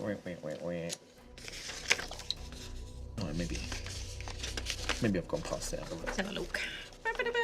I think it's before. It might be just after this. Like, look, it has like a list. Like, oh yeah, exactly. one? Yeah. Go to the beginning, like of these, basically. Cool. Oh, I love all this. So there we go. Nice. Right. So I'll roll for Sirius. Sirius is A 23. Furnace World. Furnace World with agriculture. How do they do that? Like, I don't know. Like, they must be like, Volcanic or say soil is under, very rich. Yeah, or maybe like something underneath the Yeah. earth. Maybe like they grow like mushrooms. It's hot. It's good for propagation. Yeah. So it's like they have like fungus farms. Yeah. And also, I guess like it's hot, so they have like sweaty sex clubs down there. I don't know. What about mud? Mud. Okay. Let's go mud. 65. Jovian world. Jovian, a massive planet with vast layers of dense gases surrounding a small rocky core. Perfect. Oh, so maybe it's not like actual mud, but it's got the consistency of mud. It's like a soupy planet. Mud. Awesome. Do I have to do that for mine? No, because you're deep space, so you don't have a planet. Great. But we could also generate stars, stellar objects, which I think is like the earlier on one. Or it's maybe the one after this. Stellar objects, it's called. Oh, This is just a bit it's of got more theory. stuff about the Jovian worlds there as well. Oh yeah, we could. Yeah, so nice. so we actually can roll specific ones Oh, as well. cool. Do you want to do that? I've already written. No, it says to specifically only not do it to begin with. Like if Okay. we go there, we can roll on those ones. So it's good to know what kind of planets they Here are. we go. Stellar objects. Stellar objects. So this is the stars in our place. So I guess like maybe we should roll. How many should we roll? How many stars would there be in 4? the sector? Let's do like 2 for now, and then we can add more. So do you want to roll a starry, and then we'll have Tom roll one? So 1 star is... Remember, a white dwarf, they have spooky ghosts around them. 2 stars in close orbit connected by fiery tendrils of energy. You're a binary star. That's awesome. Oh wait, is that right? No, it's 74. wrong. 74. Corrupted star radiating with unnatural light. There we go. That's even cooler. Can you show that to the camera too? Show that to the camera. Corrupted star. It's this crazy looking guy. This one. pretty cool. Yeah, pretty cool. Very cool. Pretty cool. So, do I write that down here on next in locations? Yeah, maybe just put a note down. Like, I don't think it's going to be super important, so actually maybe it's okay. But Alright. roll a d100. I'm interested to know what the other one would we be. know that there's a corrupted star in this Somewhere in this universe. I got a 20. 20 on the dot. Glowing orange star. So it's just like a good old Just big, the sun. nice cool That's sun. just the sun. That's the sun. But it's like an orangey sun. I randomly rolled The Earth. sun. Earth. You can get a jungle I planet. wonder, can you do that in this game? Yeah, it's Just a a jungle- perfectly random generation, and I'm just me Yeah? Right. on Earth. So that grid map you got there, Tom. Arrange your settlements on the map however you like. So you need to put the planet down Cool. first. Whoops. Well, you can put the planet down. Dots or circles for settlements work fine, or utilize your own different cues. I have Nice. a Sharpie. Shall I just drop it on top and just see where it lands? Or like maybe like roll some dice on there, and then we can put those Yeah. down. Rolling dice is like they're huge. I do land. I'm going to drop a Sharpie on it. Okay. That is directly That's on right the in the line middle. of Nice. 2 places. Well, we can put one there, so that was for Sirius. Okay. Or if we can. That is directly in the middle of 3 hexes. Are you fucking kidding me? Yep. This is why. Sepulchre. Also, you've put them almost directly in a line because you're dropping the panes You're in right. the same place. You're right. Where is the sun? That's up there. Making And the Big Dipper, bro. Don't. Kim's gonna be so mad. It's the Big Dipper. all right. And Right. look, So put just in pencil now. Note what those are. Also, just check the table underneath, please. there's only one bit of Sharpie here, and it came off. Okay. Nice. And if anyone asks, you didn't see see this shit. stream. You didn't watch this stream. It didn't happen. What Starforged stream? Didn't happen. Right. Next thing. So make a note of which ones are which. Oh yeah. So this one is Sirius. Omicron Okay. Persei 8. What the fuck did you just say to me? With the fake hedgehog What around did you here. just say to me, you little bitch? I'll have you So we know. got mud Oh yeah, I'll put mud and then here. sepulchre. Mud. Let's put Sepulchre way in the deep space. Nice. I like that. Did I need to put the suns in there? I think let's not, because also 2 suns that close to planets. I'm a bit worried what that means, like in terms of science. Good point. But maybe we can use those as maybe future places to explore. We know maybe there's we can roll some something more. there. We can roll some more settlements. Yeah. Or planets, actually, it would be. So now we set the number of passages. These are safe charted routes in space. Cool. Because it's in the Outlands, we just get 2 passages. So these are connecting lines. So we draw a line between 2 places. Oh my And that's God. one passage, basically. That's one. It's like, gonna have to be direct- mud to Sirius, Sirius to Sepulchre, right? Yeah, I think so. Yeah, and we could even like join up like this line so it goes through whatever planet this is as Yeah. well. All right, let me just straight line that shit real quick. Yeah, This is dope. it's pretty fun, eh? Yeah. All right, if you can get up the settlement section again. Settlement! Because we're just going to come up with a little bit more sort of detail on our starting settlements. Cool. And I think we should start on Sepulchre because it's Yes. like a trading station or something like that, or like a dock, a space dock. Nice. A Spock, if you will. A Spock.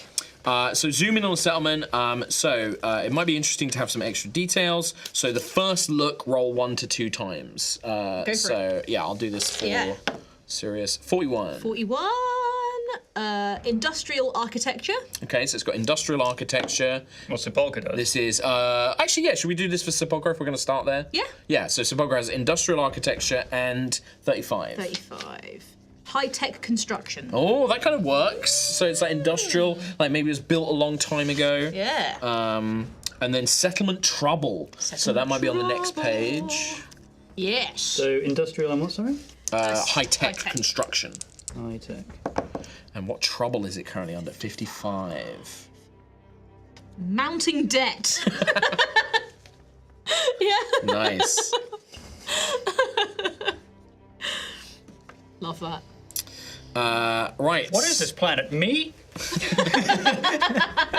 Step 9, create a local connection. A connection represents an important relationship with a non-player character. You will create connections with NPCs, advance those relationships through the course of your narrative, and forge bonds. For now, you have a single connection in the starting sector. You almost certainly know other people here and elsewhere, but you aren't truly connected to those people. They aren't a focus of your story. So, I've got a sheet here, I think, for First for connections. NPC. Yes, this is going to be our first contact. Very cool. So our if first you can contact find on the that. deep space Sepulchre planet, the industrial high-tech exploration and expansion focused. It's not even a planet. It's just a space station. deep space. I see it station. as like a dock, like a space It's dock. like an asteroid settlement that is currently undergoing a lot of debt. Okay. Fine. So if you can get the What happens when name a up. mountain settlement runs out of money? Names. There we go. Right. Do you want to roll this, Tommy? Well, this is our what's first it? NPC. Our first NPC. Big rolls, Do big we have to rolls. write this anywhere? This Yep, I've got a NPC? sheet for this. All right. Oh, Is this for what are we rolling for? name. Name. Great. This is a 53. 53. Because it's an NPC, we're just going to go with it, right? We're not Yep, going to re-roll. Yeah. Kieran Vandu. Kieran Kieran Vandu. Van- How are you spelling Vandu? Vandu. Like Vandu. Xanadu, Yep, but with a V. Kieran Vandu. And are we going to say that are they going to be Yeah. on Sepulchre? We can just decide that. Yeah, Sepulchre. Yep. they're on Sepulchre. Sepulchre these Right. nuts. Roll. Is there a table for roll somewhere? Yes, character roll. Roll that up for me, Rhiannon. So what does Kieran do? What do 72 72? Kieran is is a raider. a raider. Okay. Okay. Sure. And we can Vandu. could roll it a second time to like create like a hype, like an interesting roll. So give me Yeah, another let's one, do it. Okay. and then we'll get a goal for them as well. 74. He's a raider. Researcher. A raider researcher. The fuck? But that's it. It's up to us to kind of like, how do we interpret that, right? Like, are they like a mad scientist, or are they like, yeah. they're like on the fringes? They're a scientist who's been forced to work with raiders. Maybe they're being held captive by raiders. Yeah. Like, Could maybe. be. For some reason, a raider researcher makes me think of any bad guy in like an Indiana Jones film, Yeah. where they're going into these places, but they're like killing people to get into it. Yeah. They're destroying the places they leave. They don't have any care for like the history of the place or anything Yeah. like that. They're going in for an objective, and they're going to come out with it. Yeah. Cover the artifact at regardless. whatever cost. Yeah, Kind of thing. And they've yeah. partnered up with like a raider crew to basically take them around and do Yeah. stuff. Okay, what rank? So in Iron Swan and Starforged, every like whether it's a quest or an area or an NPC, we give them ranks to determine like how complex they are to deal with. So Kieran, so it starts at troublesome, which is the easiest. Then it's dangerous, formidable, extreme, or epic. So how difficult is this guy going to be for us? Yeah, or like or just like it represents like complexity in dealing with him necessarily. Like we might not necessarily Yeah. be an enemy. I actually think that because he's a contact, he's actually friendly towards us to Yeah. begin with. So I would say like we just go with something like dangerous, Yeah. like for something down middle A bit of the road, unpredictable, basically. a bit like Yeah. off the rails kind of thing. Yeah, cool.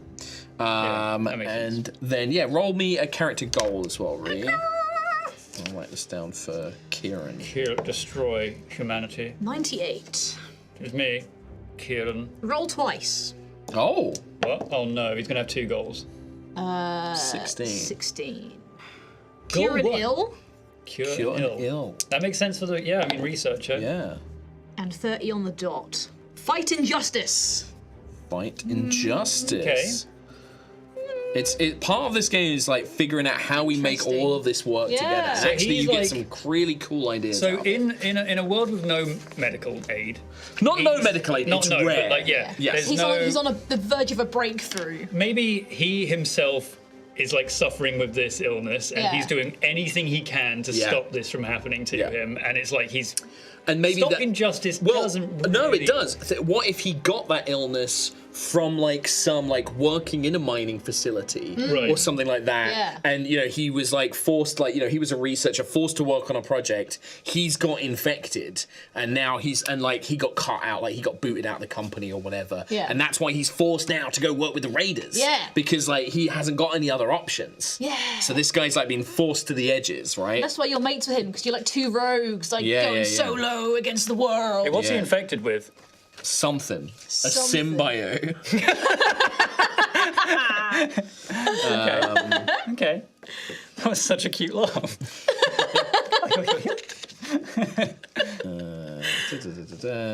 Keep them like that. The higher the rank, the greater the narrative focus and time required to eventually forge a bond with them. So that's why we gave them a rank. Define their characteristics. Yeah, what's has he got like a first look or some other stuff we can do? First Yeah, look, give it. yeah. Like, I'll do you that. go for it, yeah. 65. 65.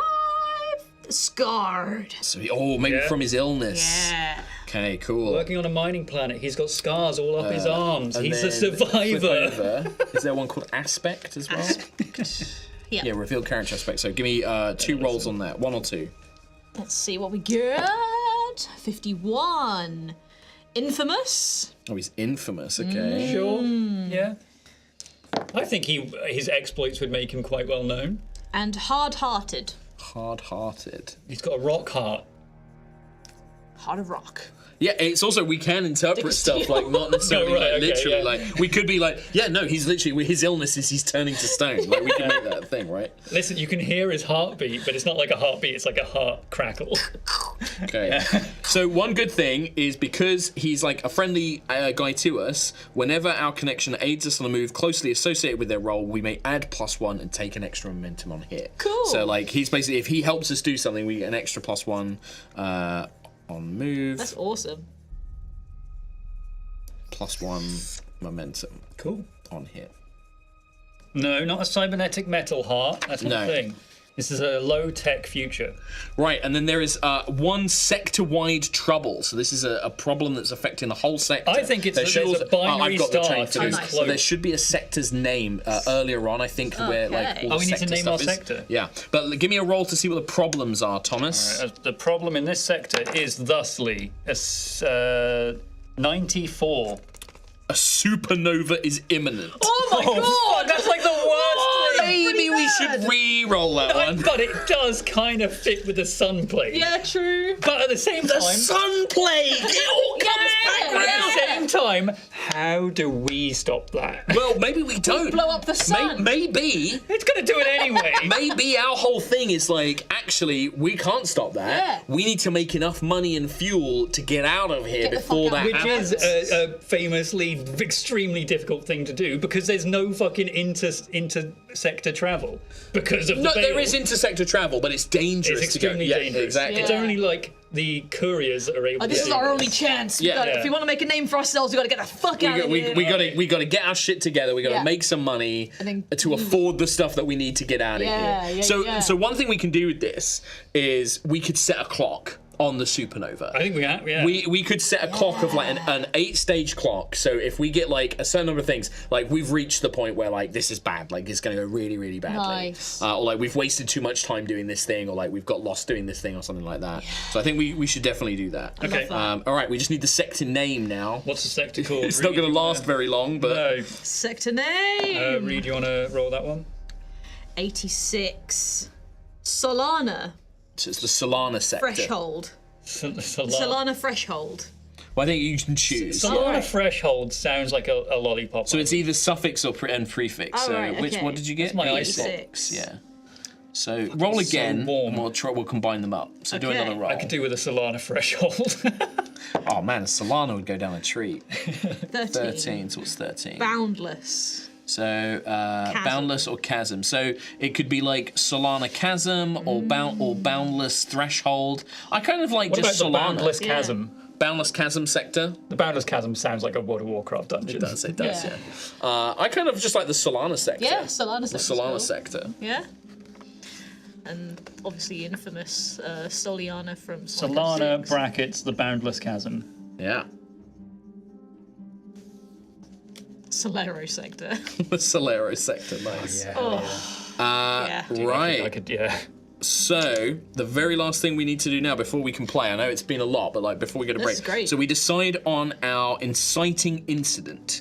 An inciting incident is the problem at the beginning of a story that propels the protagonist into action. The sun's gonna blow up, dude. Right, but it's got to be like something that is like sparking like our immediate thing. So like I almost imagine it's like if this is a movie, like what's the in media res? Like what are we doing the second we start playing this game? What are our characters in the middle of? Are we like concluding a deal? Like are we handing over a bounty? Like have we got to go and get a guy? Of like what's the inciting problem? Yeah. Right? We watch Kieran die. Or is it a case of like, is Kieran being kidnapped and we've got to, and like he's got our money? He's like the only thing that was going to give us the resources we needed to get out of this place. And he's gone he's missing. gone, like- Yeah, he's gone Yeah, missing. yeah. All right, so there we go. So our inciting incident is our contact, Kieran Vandu, who was last seen on Sepulchre, has gone missing. Yeah. Yes. And we've arrived on the station. We don't know where he is, and that's going to be our. We're like, we've got to get this guy before and get our money and get out of here. Yeah. Yes. To answer Luna2268 in chat, who asked the question, what did I miss? Everything. We made a universe, Yeah. dude. What you missed is we are playing Starforged, which is a cooperative storytelling game in which you create the story and universe. We've opted for entirely dice rolled. Basically, we've created our mercenary company. We've created our goal. We've created our universe. This is the sector that we are fucking with. Here you go. Yep. And the story that we're going to be playing out, I presume, after this break, unless there's anything else we need to do. Literally, we're going to jump straight into it with our first proper game roll Cool. when we do this. Yeah.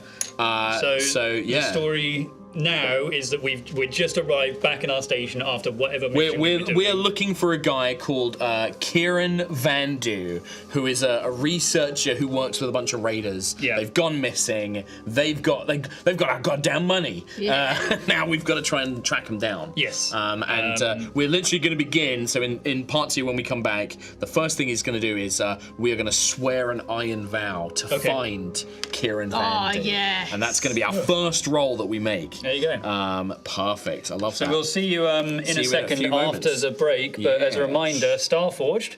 This is what we're playing. Iron Sworn is the earlier version of this. The fantasy, the like fantasy Iron version. Age kind of version of it. It's completely free as well. free to So play. if you want to just check out the rules and Not how the game sponsored, works. by the way. We're just Not having a good sponsored. time. Yeah. But yes, we will see you in a second after the break, Yeah. provided I press the right buttons. Yep, let's find out. Wait, He's He doing doesn't it. know. Hang on. Is he doing it? Is he doing it? bye. Bye. Bye. He did it. Hang on. Wait. I did it!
Hello.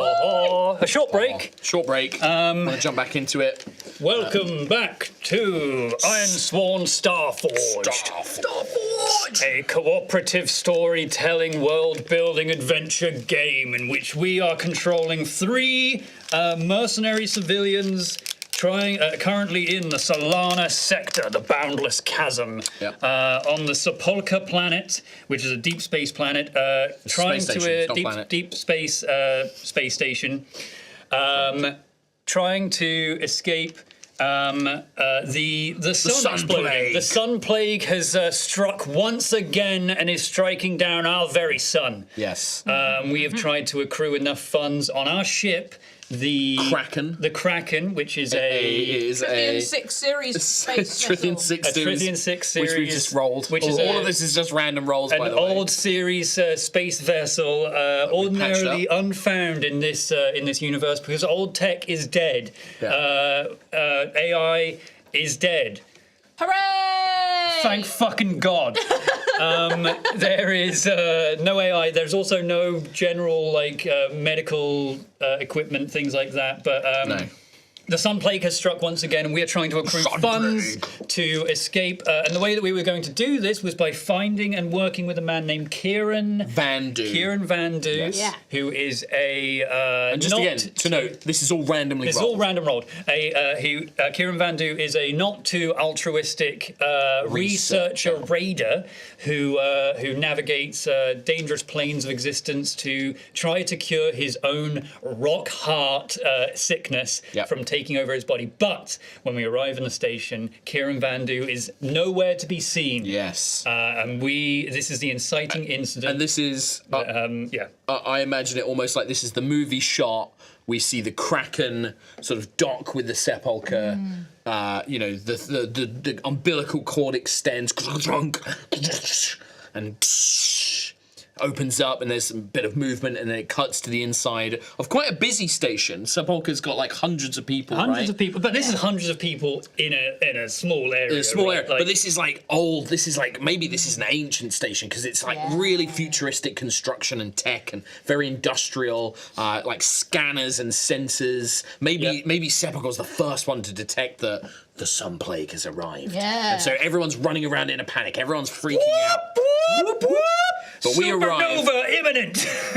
And the first one out of the door, clad in this ancient suit of, power armor, effectively, but like tightly fitted, covered in medals. There's like an old shemag scarf kind of wrapped around his neck. Yes. 5 o'clock shadow, graying hair, like cut short, really short on the sides with a little bit of grey, kind of like on the top. With a pair of gun holsters as well, like 2 antique-looking laser pistols slid into his belt, and he just gestures and he's like, let's get this on with. And it's kind of like just gestures to you both to kind of find who arrives behind Dex Quint, aka Fixer. I think Honora Vega would pull up behind by your side. She's kind of a more lithe individual. Probably wears like a pair of goggles. Lithe, but I imagine quite firm, muscular. Yeah. But she has probably a pair of goggles, scrappy, messy, dark hair. Visibly missing an eye, doesn't wear an eye patch, just empty socket. Just empty socket, just doesn't care about covering it up. Probably has like a messy jumpsuit with a big duffel bag, lots of and a belt with loads of tools, like snippers for snipping metal and pliers and doodads and gadgets all around the belt. What kind of weapon does Honora use? Wraith, sorry. Call sign Wraith. I'd call you Wraith. Call sign Wraith. Well, she's a slayer, so she probably has like a big hammer or something on her back, like a big, like a mining hammer. You came from mud, right? Yeah. Which is a mining planet. Yeah. It makes sense that you would just have this rocket mega hammer. pick. That's Maybe like a rebreather on like a thing as well. Proper like old miner's gear, basically. Yeah. Big chunky boots, messy jumpsuit, ready to go. So Wraith comes up behind Dex, it's like these alarms are going off, and then another little figure. This is a haunted-looking man emerges from the vessel. I like to imagine him being this bald, Weasley not Weasley, but this kind of thin, inwardly thin kind of character. There's probably some weird runic mystical kind of like tattoos or like not like quite circuit boardy kind of things, but like there's something odd going on there. Perhaps Big blue arrow on his head. There's like a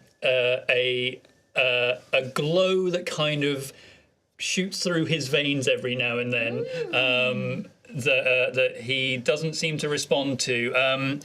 He also comes up behind very nervously looking around as if he can kind of see something that no one else can see, and is almost like listening to something else. But if this is a movie, what would like the audience see? Like, what is the figure that haunts him? Like, is this like a mentor? Is this like a fellow student? Like, I mean, I imagine it's just like it's an almost amorphous... like when he's walking alive. If this was like a movie shot, like in the shadow behind him is almost like just these two like orb eyes, but as he crosses over it, those eyes kind of vanish and disappear. And every time, if you want to rewatch the film because you want to spot, see him. oh, there it is, it's right there, dude. The voice there in the whole darkness. time. It's just this shadowy. I really like the idea of like in that umbilical cord. There's all like the blinking, like very old school alien like blinking technology, and what you think at first is two blinking lights.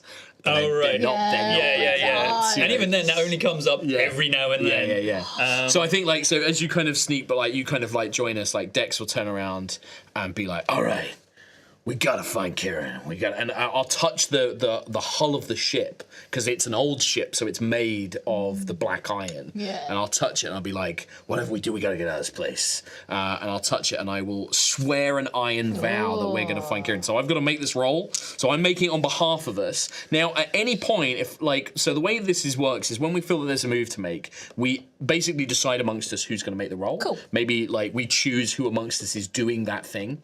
Okay.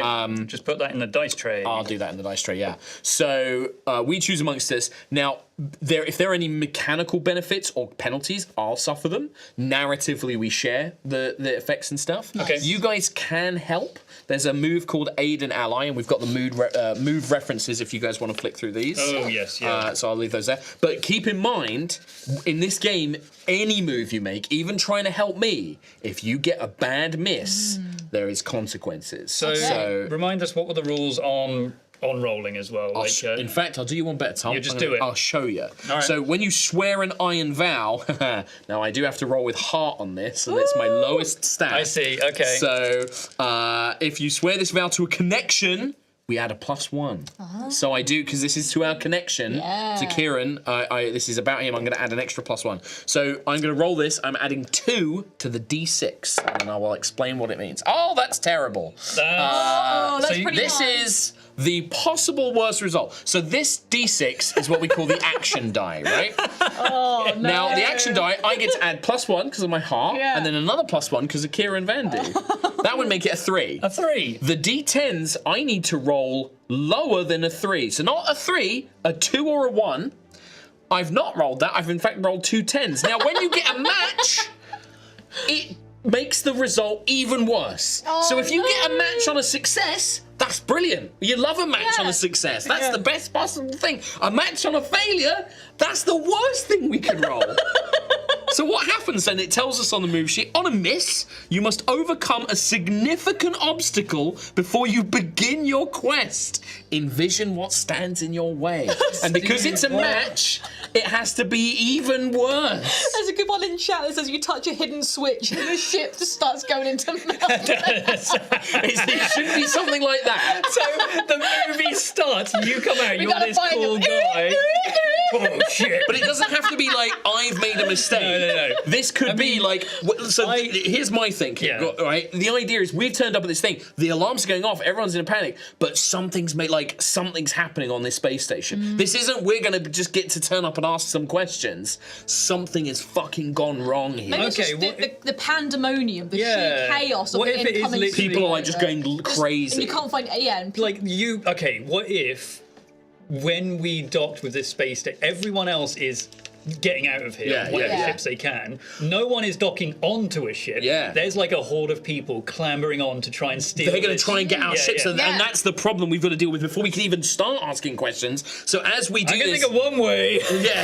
So like, as we like, I turn and swear this vow, we're doing it, and then like the corridor that leads into this, a ship, and like, and there's guys with like crowbars and wrenches. I'm not falling to the sun plague. Yeah, we gotta get the fuck out of here! Like, they're not letting us leave. Like they're screaming. They've got supplies, and we're like, oh shit, this place has got a hell of a handbasket. Fuck you! Right? So yeah, is it? And so what are we thinking? Is this like we see all this happening? It's like it's the last lifeboat. Yeah. Like, it's just people are like trying to steal this vessel from you. This sounds to me like. How the fuck do we do all this though? So there's a couple of ways, right? So the way this game works is like we really envision what our characters are going to do. So like this could be I think this is like I'll try and take the lead a little bit to show you guys. But like I think Quint like pulls the guns, and he's like pointing and he's like, nobody's getting on my fucking ship. Get the fuck out of here. And I'm threatening them. I don't want to start a fight because maybe we're a bit outnumbered right now. But I'm like, listen, you know, I'm part of the Kraken mercenary company. You don't want a piece of me. You don't want to mess with this. Go find another fucking ship. Like, you know, go find it. And like, I'm gonna try and compel them to try and leave us the fuck alone. Now, because I'm threatening them, I'm gonna roll this with iron. Cool. So I'm gonna make this roll with iron. Okay. So my iron is 2. Yes. Is it like a counter roll, or is this just a? It will tell us. It will tell us exactly. So if I get a fuck up on this, it's going to go worse. Okay. So I am looking. So I get a +2 to this. So you got a 3 and a what is that? 8? Well, so the D6 is the action die, so that becomes 3. 3. And then I've got an 8 and a 6. Oh no! So that's another massive miss. Is it a massive miss? It's not as bad as the first one, but it's still bad. It's still a miss. So on a miss, they refuse or make demands that cost you greatly. Pay the price, and this is like the bad stuff is going to happen move. So I will find this. So that will actually give us like a suggested thing of like what happens. So sorry, just so I'm clear as well, we're not rolling 86. You are literally it's like 2d10s. They're separate. So you're just trying to roll on a d10. You're rolling less than the number that you got on the basically d6. Right. And you want to get either both need to be lower, or at least one needs to be lower for a weak hit. So if you get both d10s lower than the action die result, that's a strong hit. It's the best possible result. If you get one below and one above, that's a weak hit. You get what you want, but there's normally a price to pay. Cool. This is rolling 2 10s. Terrible. Awful. Yeah. So paying the price, it says, when you suffer the outcome of an action, choose one. The most obvious negative outcome happens. I think we know what that's going to be. You can also ask the Oracle for a random result, or you can also roll on this table to see what happens. So asking the Oracle is what we just roll. We either decide or we can roll. I think it's pretty obvious. Like, this just isn't going to work. Like, these guys are frenzied. Would a terrible result be that they start drawing weapons themselves? I think they rush us. I think that like this is like they rush us. There's only 3 of you. We can take you, and they just start like bum rushing towards us. Somebody literally calls out like, "There's only 3 of them. Kill them!" And like they rush us, right? So what do you guys do? So I think like Quint's like right now he's got the gun out, but what do you two? All I know is jokes on them. There's 3 of us, but there's also 3 of me. I don't know. So what does Karis, is it Karnas? So Karnas Vaxarian, we don't know. What did you say? There was a roll we could make to determine the magic that he might have.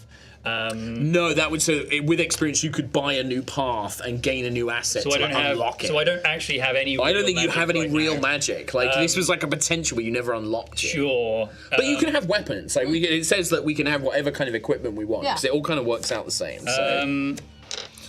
But what do you think he would do? Like, what would his response be? Like, we can't leave. Like, we need this resource. Like, we can't just get back on the ship and leave. We have to confront this. So I have the symbiote, which I'm physically bonded to, that has admittedly only 2 health. But when I make aggressive moves while giving myself to the symbiote's power, I add its health. Yeah. If I face physical harm, I would choose to. The companion takes the harm instead. The symbiote. So this is like you could use the symbiote to attack. You could be like, I'm gonna just. I'm tempted to say that sort of glow that is going through his vein. That's the symbiote, not the haunting. That's a separate thing. But maybe like it's what was that game where they had there was a game where they had like this symbiotic power that was basically Venom. Prototype. Sonic the Werehog. Sonic, yeah.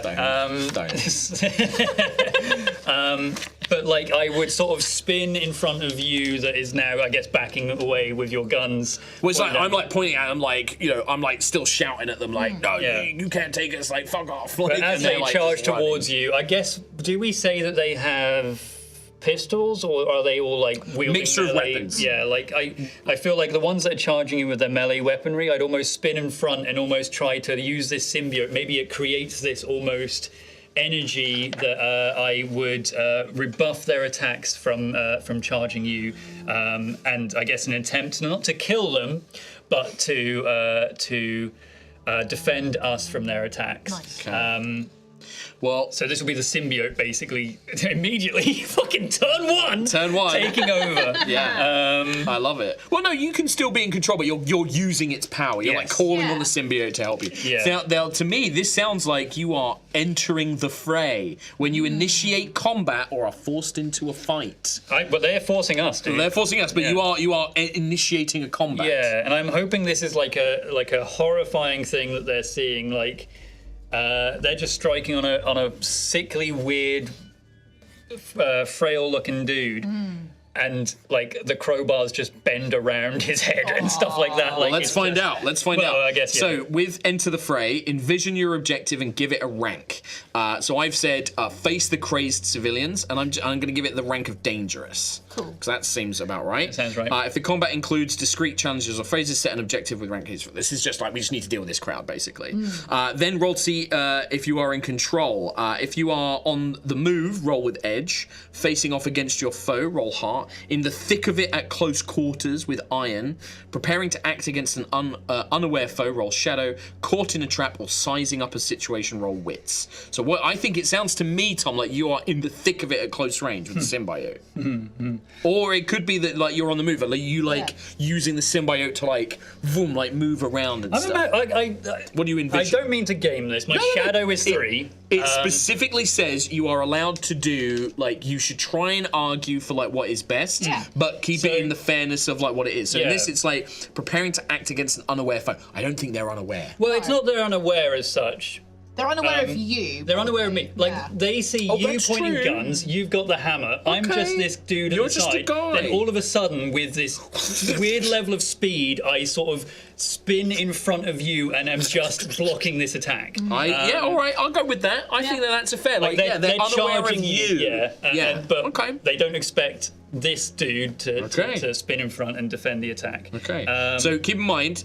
So on a miss here, the fight begins with us in a bad spot. And what I would say is that I'll probably like take the brunt of that attack because like you were specifically trying to rush to defend me, but they're clearly. I suppose the symbiote can take damage. Yeah, that's true. We can take the damage as well. But let's see what you get here. So this is with shadow, and you're adding your symbiote health here as well. Yes. So I'm physically bound to a being with 2 health. When you make aggressive moves, which is I suppose what this is. Kind of aggressive. It's I add its health, so I'm adding +2. If I face physical harm, I either choose either the endure harm or companion takes a hit move. Right. Sure. So if I'm doing shadow, my shadow is 3. My symbiote is 2. So am I adding 5 to this action roll? Yeah. In that case, my roll. So the action, I got a 10. Oh wow. So yeah, I mean it's you physically could only fail that if you rolled 2 10s basically. So what does that mean? On a strong hit, you take both things. You gain +2 momentum.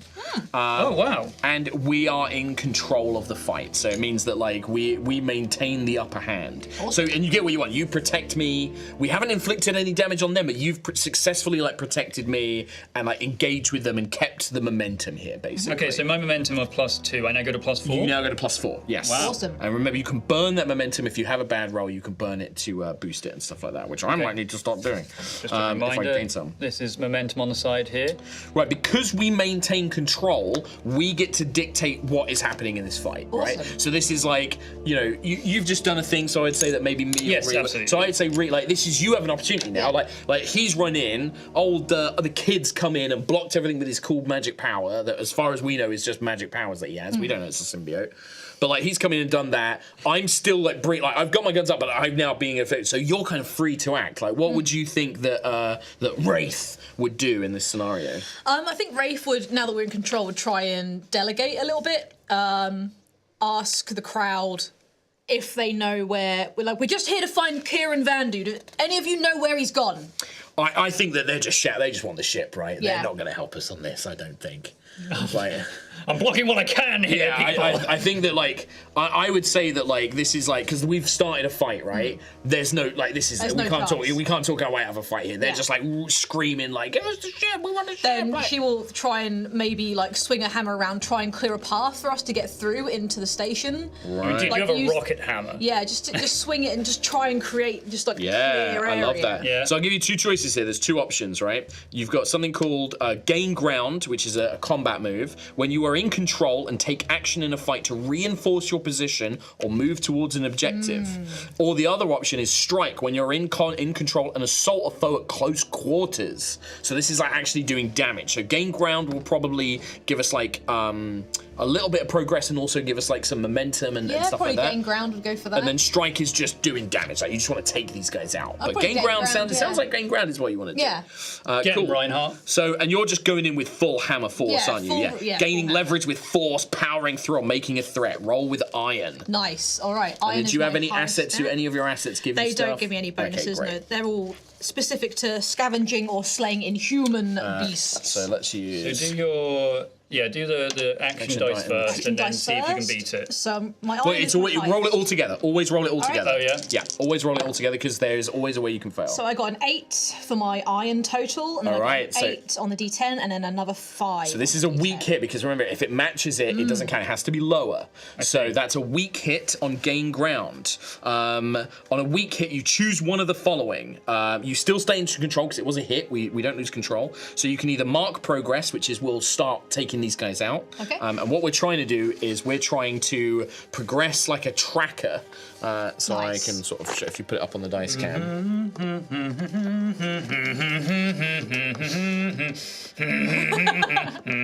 We don't need to show everyone's dice roll, by the way, it's fine. So these trackers, so basically we want to try and fill this as much as possible, and then there's a move called finish the fight. Oh, sick. And then we Fuck roll yeah. we roll against the progress. Rather than we rolling a d6, we just roll against the progress. So we want as much progress as we can get to get out Awesome. of this scenario, right? Very cool.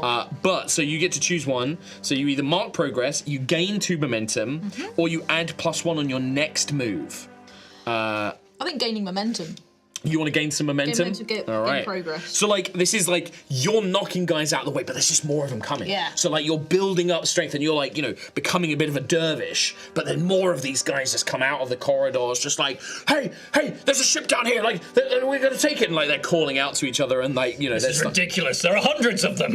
yeah, it's like, looks like there's only one way out of this then, kid. And because we've kept control, we can dictate the fight. And now that you've bought me some space, old Dex Quint Fixer is going to like back Your up. turn. And I'm just going to gunslinger, baby.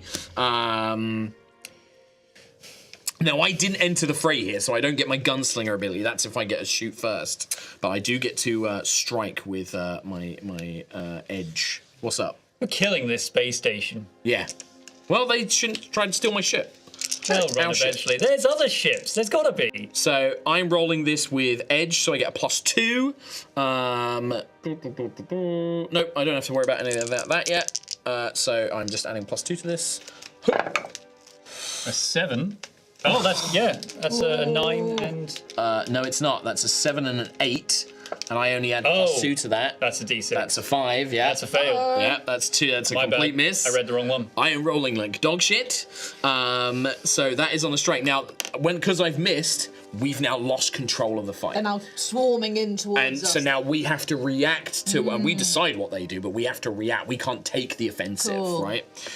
So on a miss, the fight turns against you. You're in a bad spot and must pay the price. I think for me is like, I'm like shooting, but they break through and like, stop. I'm pummeling. imagining Maybe like that's when that. they're riled up because now the guns have come out. Yeah. They're like, they're gonna try and kill us, get them! And then they just get angrier. I like to imagine, some people break through the pass as well, and there are now people like getting onto the ship. It'll take them a while. I won't say they just get onto the ship and are immediately just vroom, gone. Yeah. But like they're now making progress towards just stealing the ship. Yeah. Yeah. Cool. So you don't think that they actually crash? They're trying to get inside. They're trying to get in, yeah. Okay. That's their goal, right? All right. They're not trying to stop us Okay. so much as just steal the ship and get away themselves. All right, so we'd say that like a group of them have basically gotten past our defenses, and like 2 or 3 of them are like making their way into the ship, which probably means like Dex is like, we can't let them get to the controls. Like one of us is going to have to go and deal with them, basically. Sure. So a smaller group. Okay, so we're going to have to split up. So a group of them run into the ship. The rest of them, though, I think you've waded into melee with them. You're sort of engaged with your symbiosis. Yeah. Right? So the theatre of battle right now, I suppose, is you're now in the crowd, probably further down away from the ship. Yeah. Like you've pushed into the corridor, forward, yeah. like you're spinning around, knocking them to the sides. I'm at the entrance to the ship, like blasting. A bunch of them have rushed past me. They've like ducked under, and they're now running into the ship. Yeah. Yeah. What was like? What were you doing? I was originally I blocked like You were the blocking first me. attack, which is now I guess long gone. Yeah. So I imagine I would slide around you and try and chase down the ones that have tried to break onto the ship. Well, 'cause I wanna- remember, we have to react, so it's a case of like we don't get to necessarily decide what we do. Like we have to think of something that's happening Oh, I to see. us, right? Yeah. So, and that could be like literally, and what my suggestion was going to be is that because you're in the middle of them with Wraith, like you have to defend yourself. Yeah. Like Yeah, okay. they're beating on you, Yeah, right? yeah. They're like grabbing my hammer and Yeah. like stopping me from swinging. So this would be the move Clash. When you are Yeah. in a bad spot and fight back against a foe at close quarters, roll Iron. So you get to. So this is also we can leverage the fact that actually Wraith's really good at combat Yes, to yeah. try and win them the control back. Is this just so I understand? It's not like a turn-based game, Nope. right? Yeah. Nope, It it's just not events turn-based. can happen. Yeah. We figure out. So Sure. the only thing is to think about is like when we fail, we are reacting and we can't necessarily like we can't make decisions for our characters that are going to benefit us. We have to think of something that's happening to us and react to it. Cool, yeah, so it's okay, more yeah. reactions Yeah. than it is anything else. Yeah, makes sense. But with this way, like we can wrestle control back because hopefully Wraith will be able to knock most of these guys out, and then we can gain control back and take the initiative again. Yeah. So this is a roll with Iron. Alrighty, let's grab another D10 to be played. Yep. Yeah. So if you need them, Alrighty. don't worry about switching the PTs over. No, I won't. Let's go for these two. I trust your rolls. We wouldn't fake this. Sorry. Oh my god, you rolled a 10 and 7 once. Oh man. Well, What'd you get? what is it? So it's a 4 on my iron total. Yep. And then a 3 on one D10, so Yep. that's a success, and then a 6 on the other. So it's another weak weak hit. hit. A weak hit.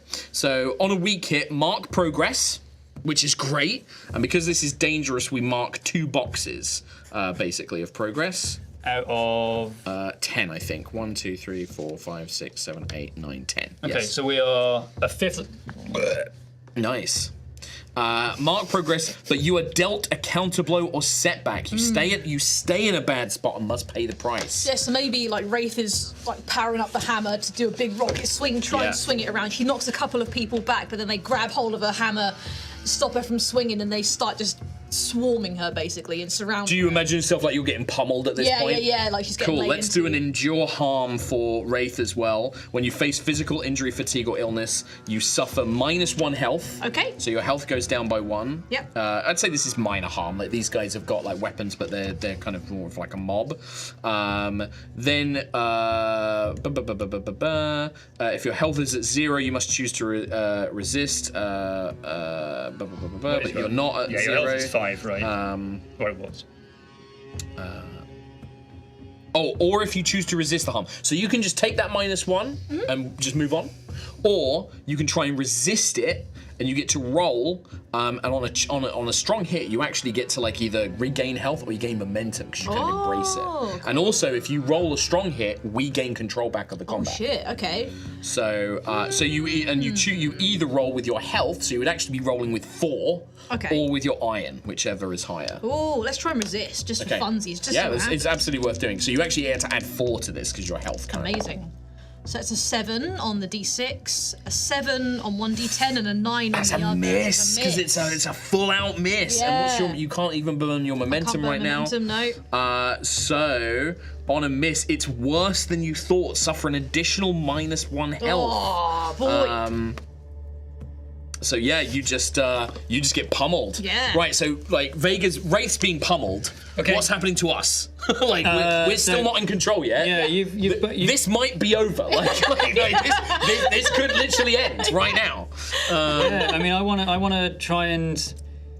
I mean, I'm trusting in you to stop the people getting on the ship. Okay. I guess. Get rid of my dice rolls. I mean, but you backed away from the major horde, that's true. right? Whereas that's true. I blocked the I think first you should attack. go and help Wraith. Yeah, and sort of rebuff the first. But this is a attack, reaction thing. which is you then charged in. I mean, I want to try to assist Wraith in some way. Some of these moves. How the fuck does my ghost help me? You got to ask it for advice. But remember, we've got to react. So, for example, a couple of options here, flight moves. When you are in a bad spot and take action in a fight to avoid danger or overcome an obstacle.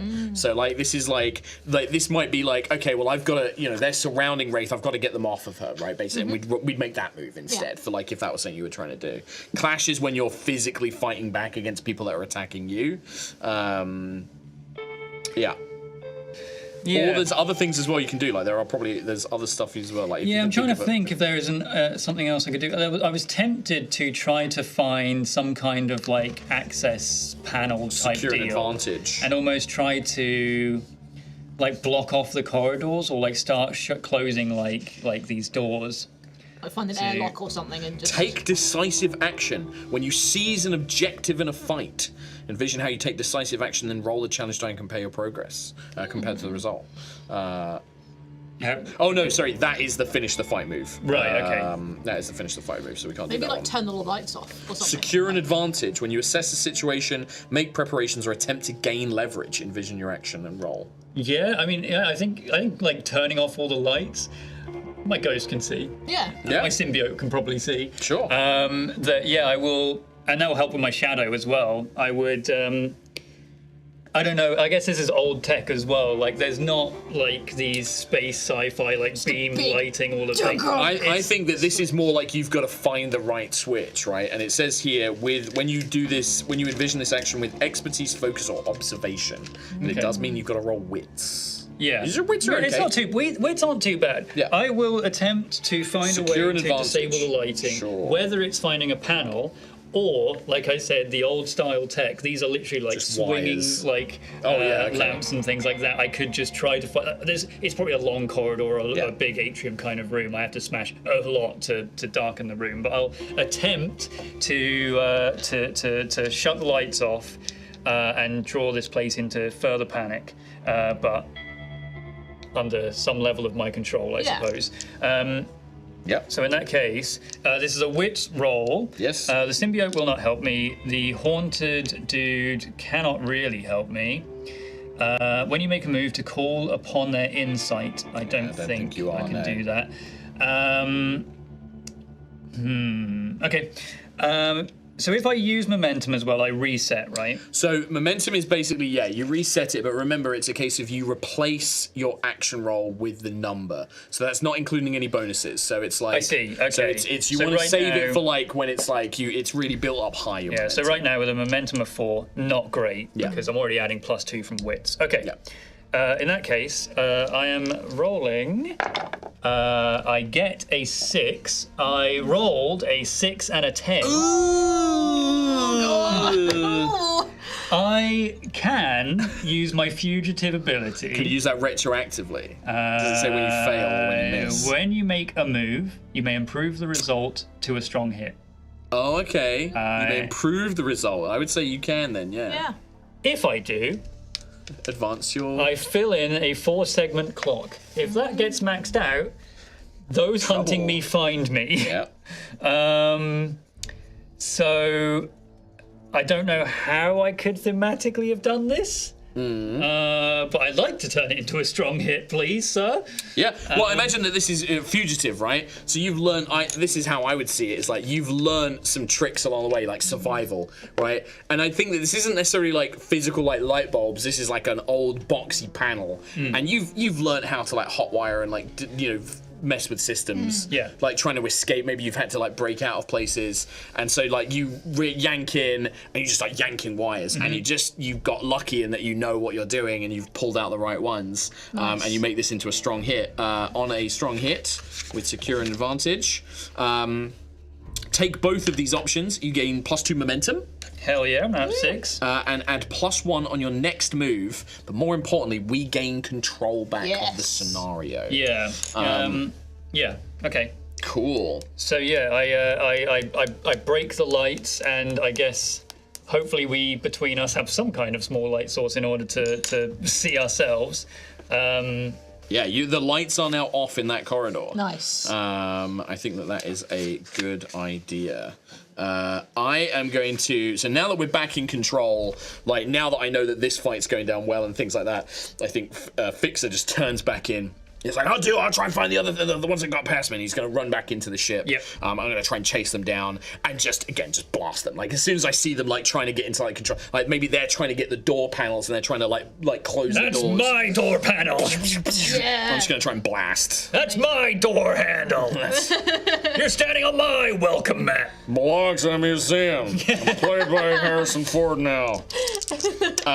So I'm just going to strike with Edge. I've had terrible rolls, but Edge is a +1. +2 for me. +2. Yes. Here we go. Here we go. Wahoo! Ew, no. Oh, I got a 7 on my action die, but a 10 and a fucking 8 on the normal die. And there's just nothing I can do. Whoops. Bum! I've not even got momentum to spend. This stinks. So pay the price. What's the most clear thing that happens? Let's roll for this one, just because I'm interested to see. Fuck me. Not a high roller today. Well, yeah, you are. Just want to see if we get an interesting result. 39. The environmental terrain introduces a new hazard. So I think I shoot, I miss. No, you fucking... hit something, and it's just like it like blasts. It's like I mean, fire. you're starts in like the leaking out. fucking exhaust air tube Yeah. that's Yeah, like connecting yeah. the ship to the station right It rips a hole in the umbilical, and it's like what? It gets like dragged now. out Oh my towards god, it. you are sucking all the air out of this place. So I think like as part of that, I'm gonna have to face danger. I think. Yeah? Face, what is it? Not face death, that's a bit much. Face danger, adventure move. When you attempt something, react to an imminent threat, invasion your reaction. So with speed, mobility. But I think I'm gonna do this with wits, because I think like, I'm like, oh fuck, I've teared that thing. But maybe I can turn this to my advantage. Yeah. So as I'm like being drawn in. They turn around, you missed me. I like miss. Yeah, I didn't miss. I wrap my hand around one of these coils as they're like, oh, and maybe they're being sucked in. So I'm gonna face danger with my wits this time. Fucking hell. Like Captain Jack Sparrow. Yeah, really, yeah. Good luck. You are perhaps the worst space mercenary I've ever met, but you have heard of me. Right, face danger with wits. When I face danger against physical attacks or impact, bum, I can't use my armor. Not that I think it would help me very much. Okay. I've done it! Oh, a 7! It's a strong hit! A strong hit! Strong hit! God King! God King! He got one! He got one! I got one. I plugged out my gold already! So on a strong hit, it's not like I gain momentum, but more importantly, we gain control back. Amazing. So it's like we lost it, and I'm like, oh fuck no, but I managed to recover it. So I like the idea of again not making any progress, but now these guys aren't able to like get in the ship because they're having the grab hold. Yeah. You know, It's like I've like slid down to it. Maybe I'm putting like duct tape on it. I've got like a roll on my belt. I'm like slap that on there. Does this can a strong hit almost stop the threat of them getting onto the ship at all, or is that like It's an ongoing threat. It's Right, like okay. we can use that as a narrative thing to like color what's going on. Yeah, well, I was imagining like with the We could oxygen- make that a separate track, like a Yeah, progress okay. thing to try and stop. Because I was imagining like the oxygen. Or we could just like, say that it stops it entirely. yeah, absolutely. like the oxygen coming out of this pipe doors are shuttering behind like the ship and blocking off that entire corridor. Yeah, we could say that like literally the 3 guys that ran past got sucked out. Like I was like, I didn't miss. So, like, and then like I punch a button, it like locks the window down or something like that. They're like thrown out. So I'm like, oh, and I slam down to the ground and like scrabble back up, and I start making my way back to you guys. So let's check in with you guys. So like, right, we've got control, so we can take a formal actions now. So I guess like what the lights are off. Lights are off, but you're in the middle of it. You don't need to see. You just need to go. But you're also trying to use that opportunity, I suppose, to break out. Try and clear a gap. The mass of people, but I imagine there's enough like ambient sort of red siren light. It's like a strobe, like you just like hear, you see like in like a flash of red, the hammer swing. Pure one shot, a person flies like. Whoa! And behind you, there's just this symbiote shooting out, like like every flash reveals something cool. So. Like, I don't suppose there's like duo attacks that we can do. Like, so you can use. There's one called Aid an Ally. So one of you can make the Aid an Ally roll. I think I would. When you act in direct support of an ally, envision how you aid them, then secure an advantage or gain ground to take action. If you score a hit, they, instead of you, take the benefits of the move. Okay. Because I think. Remember, if you fuck it up. I want to assist Ree in rebuffing the enemy force. And how would you be doing that? How indeed? So what kind of are you doing this with? Speed and mobility and maneuvering? Is this charging boldly into the action with strength and endurance? I think is this deception? Is this? It's using what little light there is. I don't imagine I have any supernatural night vision ability, unless my fucking ghost or symbiote does. But I think using the speed and reactions, like the light flashes the red, and I see just enough to then be able to fight. Sure. So it sounds like you're doing it with edge. Yeah. Nice. Do you want to? So I think that in terms of a fight, this is gaining ground. Okay, that's what I want to do. Yep. So this is with edge. Does Ree do anything here as well, or no, is this you make a full check. If you succeed, regains the benefits. Nice. Watch this drive. Wow, yeah. So with wit... this would be with edge, because you were doing it speedy and with edge, action. That's fine. I get an 8, and I rolled a 7 and a 6 on my D10. Nice. Strong hit. A strong hit. So what does that mean? It means that on a strong hit, you choose 2, so we can either mark progress, take +2 momentum, or add 1 to your next move. So for example... that's the point. I had a +1 as well. From my previous move. Oh, there you go. There we go. So that's even higher. So, for example, I would suggest that maybe we take mark progress, because we really need to start dealing with these guys. But then you get another one, so you could either gain an extra +1 on your next move, or you could gain some extra momentum. Oh, I think I'll get a +1 for my next move. Take the +1. Yeah. And we gain, okay. Yeah, we definitely gain momentum. So we're up to 4 progress out of 10. And so the way that works is instead of rolling a d6, you just roll the 2 d10s, and you've got to get lower than the amount of progress. Oh, cool. Okay, nice. So we can gamble it at any fucking time, and you can't spend momentum on it either. So it's like you could, and so I've done this. And in fact, the last time I played Ironsworn, I had 9 momentum, and I was just like, I had 9 progress on a big fight, like my final fight. I was I fucking got this. Finished the fight. Rolled 2 10s, and it was like, and it literally my character died because I played it all out, and it was just like I went to finish the guy, and he did the move. He was like, and he just stabbed me as I went to make the final blow. Awesome. But this means that we got progress. So do you want momentum or a +1? +1. Hey, all right. Hey, Ree. Hey. You want to finish the fight? Try and finish the fight. I think you should finish the fight. I don't know about that, man. If it goes wrong, it's going to be bad. They're going to steal the ship. You've got 4 progress. All you got to do is roll less than a 4. I would do one more move. Little 4. It's only a tiny little bit. You do have a +1 on this ability. So that's why you do damage. So take that instead. Yeah, take the +1. So do you want to just try and knock these guys out? Yeah, I'll just try and. Sounds like a strike to me with iron. Strike these mofo's. Iron. D10. Wham. Have you not got enough D10s? Come on. Right. So I've got a +1, so with iron, that Yep. is a 6. So plus an extra 1. 7. I got Seven. a 6 and a 4 on the A D10. strong Strong hit. hit. Mark progress twice. Yes. So that actually is going to take us all the way up to.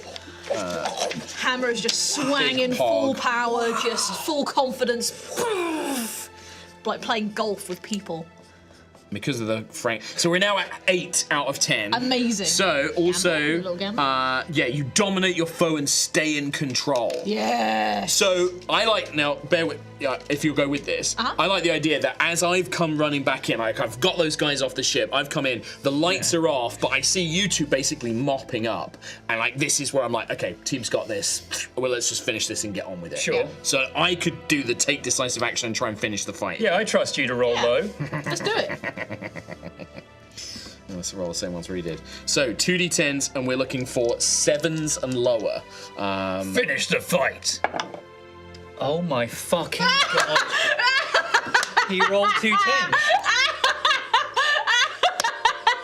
He rolled 2 10s.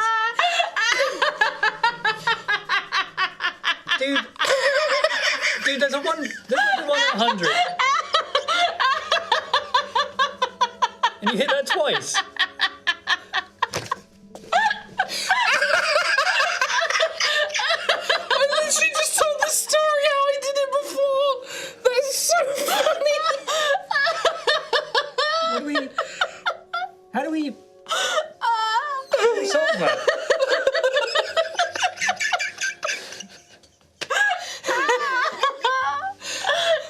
Shall I tell you what happens on a miss? Yeah, come on then. On a miss, you are. There's a double as well. It's a double. Oh yeah, it's a double, mate. Oh yeah, no, it's worse. Yeah, it's worse. We've got to introduce a narrative twist. On a miss, you are defeated. Or your objective is lost. I think they fucking get the ship, guys. I think we've lost. We lost. The sun blows up. Yeah. So, we defeated, so we get to decide what it is, but we're defeated.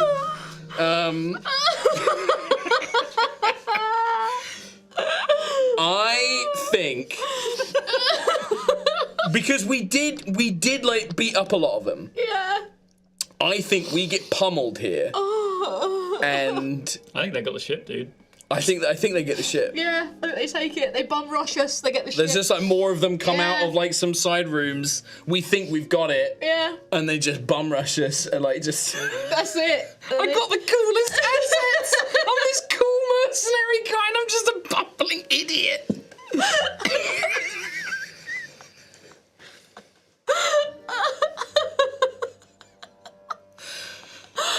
So they bum rush us. Do you know Is it- what? Does it mean Fly off. does it mean a double miss? So a match is you introduce a significantly worse outcome, or some sort of negative twist. Is the specific wording, I believe. I'll check Because I it did up. see someone said here, into the brig. Ooh. Do we get fucking arrested? Maybe they, because I like the idea of like, because we said earlier, didn't we, that we Martial locked the ship law. down, right? Yeah. Like I got in, I locked the ship down. Yeah. They couldn't get the ship. Maybe like the security force of the station shows up. They just charge in and shut the entire. because we did beat up a lot of them. Like so the idea of You like did space 3 of them. I did space 3 of them. Yeah. Space some. You've I beat up a few you've of them. been Yeah. so like I like the Yeah. idea Beat that up like 5 stars. these and then the police civilians. come. A tank. Basically, yeah, like the station security Yeah. in full power armor, rifles. They're quelling riots, and they're just like, "You're coming with us," Yeah. and just like And we're stun- like, yeah, get him. Get Take him. him. Wait, And no, then no, they it's just like grab us, pin us to the ground. and we're yeah. brigged. Yeah. Get brigged, son. So I say we all suffer, endure harm. I would say. Yep. So all of us take 1 health. I'm down to 2. So down a health. down to 2. Well, you can try and resist it.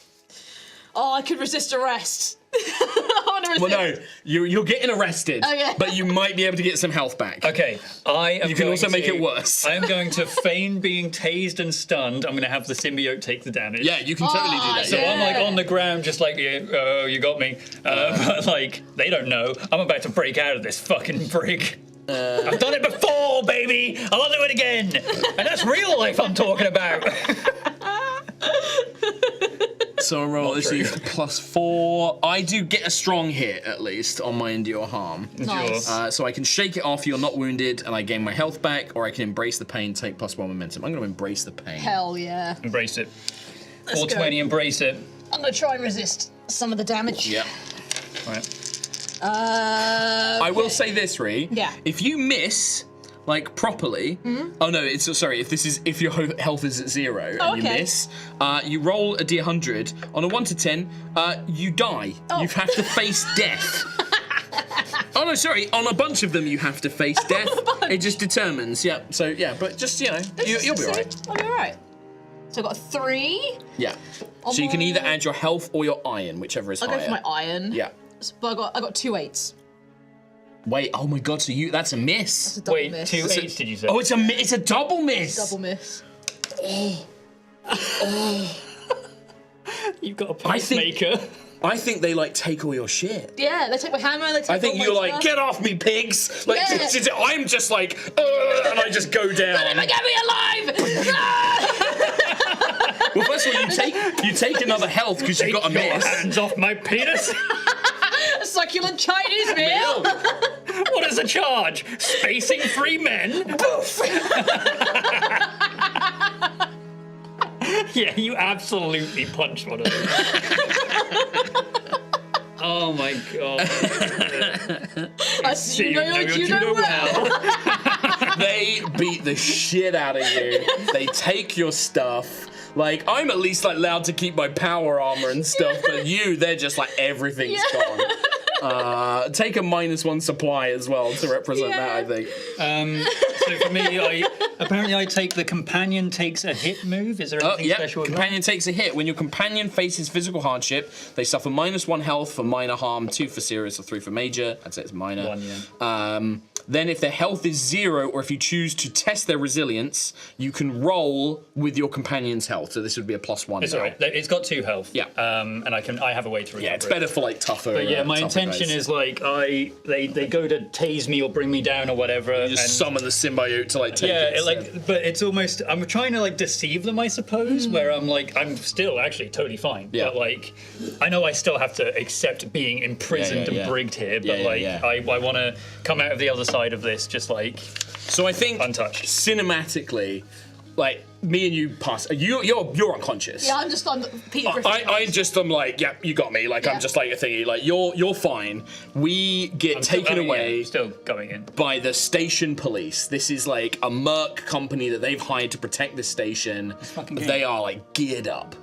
They take us to the brig on Sepulchre, and let's come up with like a captain, like somebody who's going to represent the captain of this. Can we roll squad. for the name? Yeah, let's roll for everything. Yeah. Like this is going to be a new NPC that we know, Awesome. and I'm going to mark them as formidable. Character names. I have my blue dice back. You may. My dispel dice. Thanks. Nice. So Wants to roll a name. Yeah, get Tommy to do a name. So, I got a 49. 49. So this guy is cool. Captain Karthik Salvi. That's fucking rad. Karthik. Yeah. Karthik. What are K's? Not K's. Captain Karthik. Captain Karthik. Yep. And they're on Sepulchre. What would his call sign be? Jackal. Awesome. Pretty cool. That's pretty cool. I like Jackal. And their role, we know that they're going to be like some sort of like guard or like merc captain here, but maybe roll another one. Security. Yeah, captain, security. yeah. Security, yeah. So roll what? Sorry. So let's give this guy a goal. A character goal. 81. 81. Action plus theme, page 28 to 29. Yeah, so it's at the very beginning of the Oracle, so where I've put the gold tab, if you just go to the page after. So this is, we literally roll an action and a theme. Alright, so 2 and then rolls, we come up with Tommy. it. 10. 10. Avoid. Another one. 85. 5. Avoid superstition. Superstition. So this guy He's on the inside. hates. He hates sun ghosts, He dude. hates ghosts. He hates the sun. Very interesting. I wonder Avoid if there's suspicion. almost like a Or no, no. Is it superstition or suspicion? superstition. I It think. was superstition. Superstition, yeah. So I wonder if like ain't afraid no ghosts. there's an element Oh, of he almost is. like Oh, he is, yeah. maybe there's like culty elements on this space station, and his entire objective is to crack down on that. Or at least it was, prior to the sun fucking blowing up. Yeah. So yeah, okay. I'm gonna put this down just as a note, like cult. Guys, don't Slash- type Karthik with 2 C's. Cult supernatural events on Sepulchre. Yeah. Nice. The balefire. Supernova death cult, yeah. Yes, yes. When the sun goes, we ascend. Oh, we only know our true selves when we become soul ghosts. Yeah. Oh, I love it. So this guy. balefire, take me now. Well, is Captain Karthik Cleansed a in man or a fire. woman That's or a non-binary? true. Oh, yeah. Should we roll a d6? Roll a A D6. You I'll want do 1, 2 male, 3, 4 female, 5, 6 non-binary. 4. It's actually a lady. Captain Lady. Karthik is a lady. Captain Karthik cracking down on the cults in. I love that. The sun cult. Such a in- good in idea. the- Give us a roll, Thomas. Let's see like our first impression of Captain the Karthik. sun god. Give us a roll, Tommy. Oh, D100? Yeah. So let's get a look on Captain Karthik. 94. 24. Wiry. Wiry. So she's thin, but she's got muscle. Thin with 2 ends. Almost maybe looking a bit gaunt, like a bit undead herself, right? Like taut skin, like but strong. Yeah. Like this is a veteran. Maybe she's a bit older. She's Dex's age, Hell yeah. And so she's a bit wiry. And you and I have maybe been awake. Like I'm nursing like a black eye. You You're got the fine. shit kicked out. You're like blood, bloody nose, like everything else. everywhere. And like as we're sat there, you're sort of coming to. We're trying to wake you up, and we just get this captain's like, "What do you think you were doing here?" Sort of like, just like, what was? You're the ones who were responsible for the incident down in Sector 5, were you? And sort of comes in. Can't control your own ship, can you? As you may have noticed, there's a bit of a incident taking place right now. The last thing we need is some hot-headed mercs coming in and causing trouble. Sort of like looking, I love like that, properly, yeah. like just like you fucking idiots. Yeah. Like we had things under control until you fucking arrived. Yes. And I think that like. Dex is like he's like nursing. He's not happy about all of this. Like his ship nearly gets stolen. He's been a fucking idiot. He's like, I'm just gonna keep my mouth shut, I think. Amazing. But yeah. I love that. Man. Just tell us where fucking Kieran Nandu is and we'll be out of your hair. Okay, that sounds to me like you are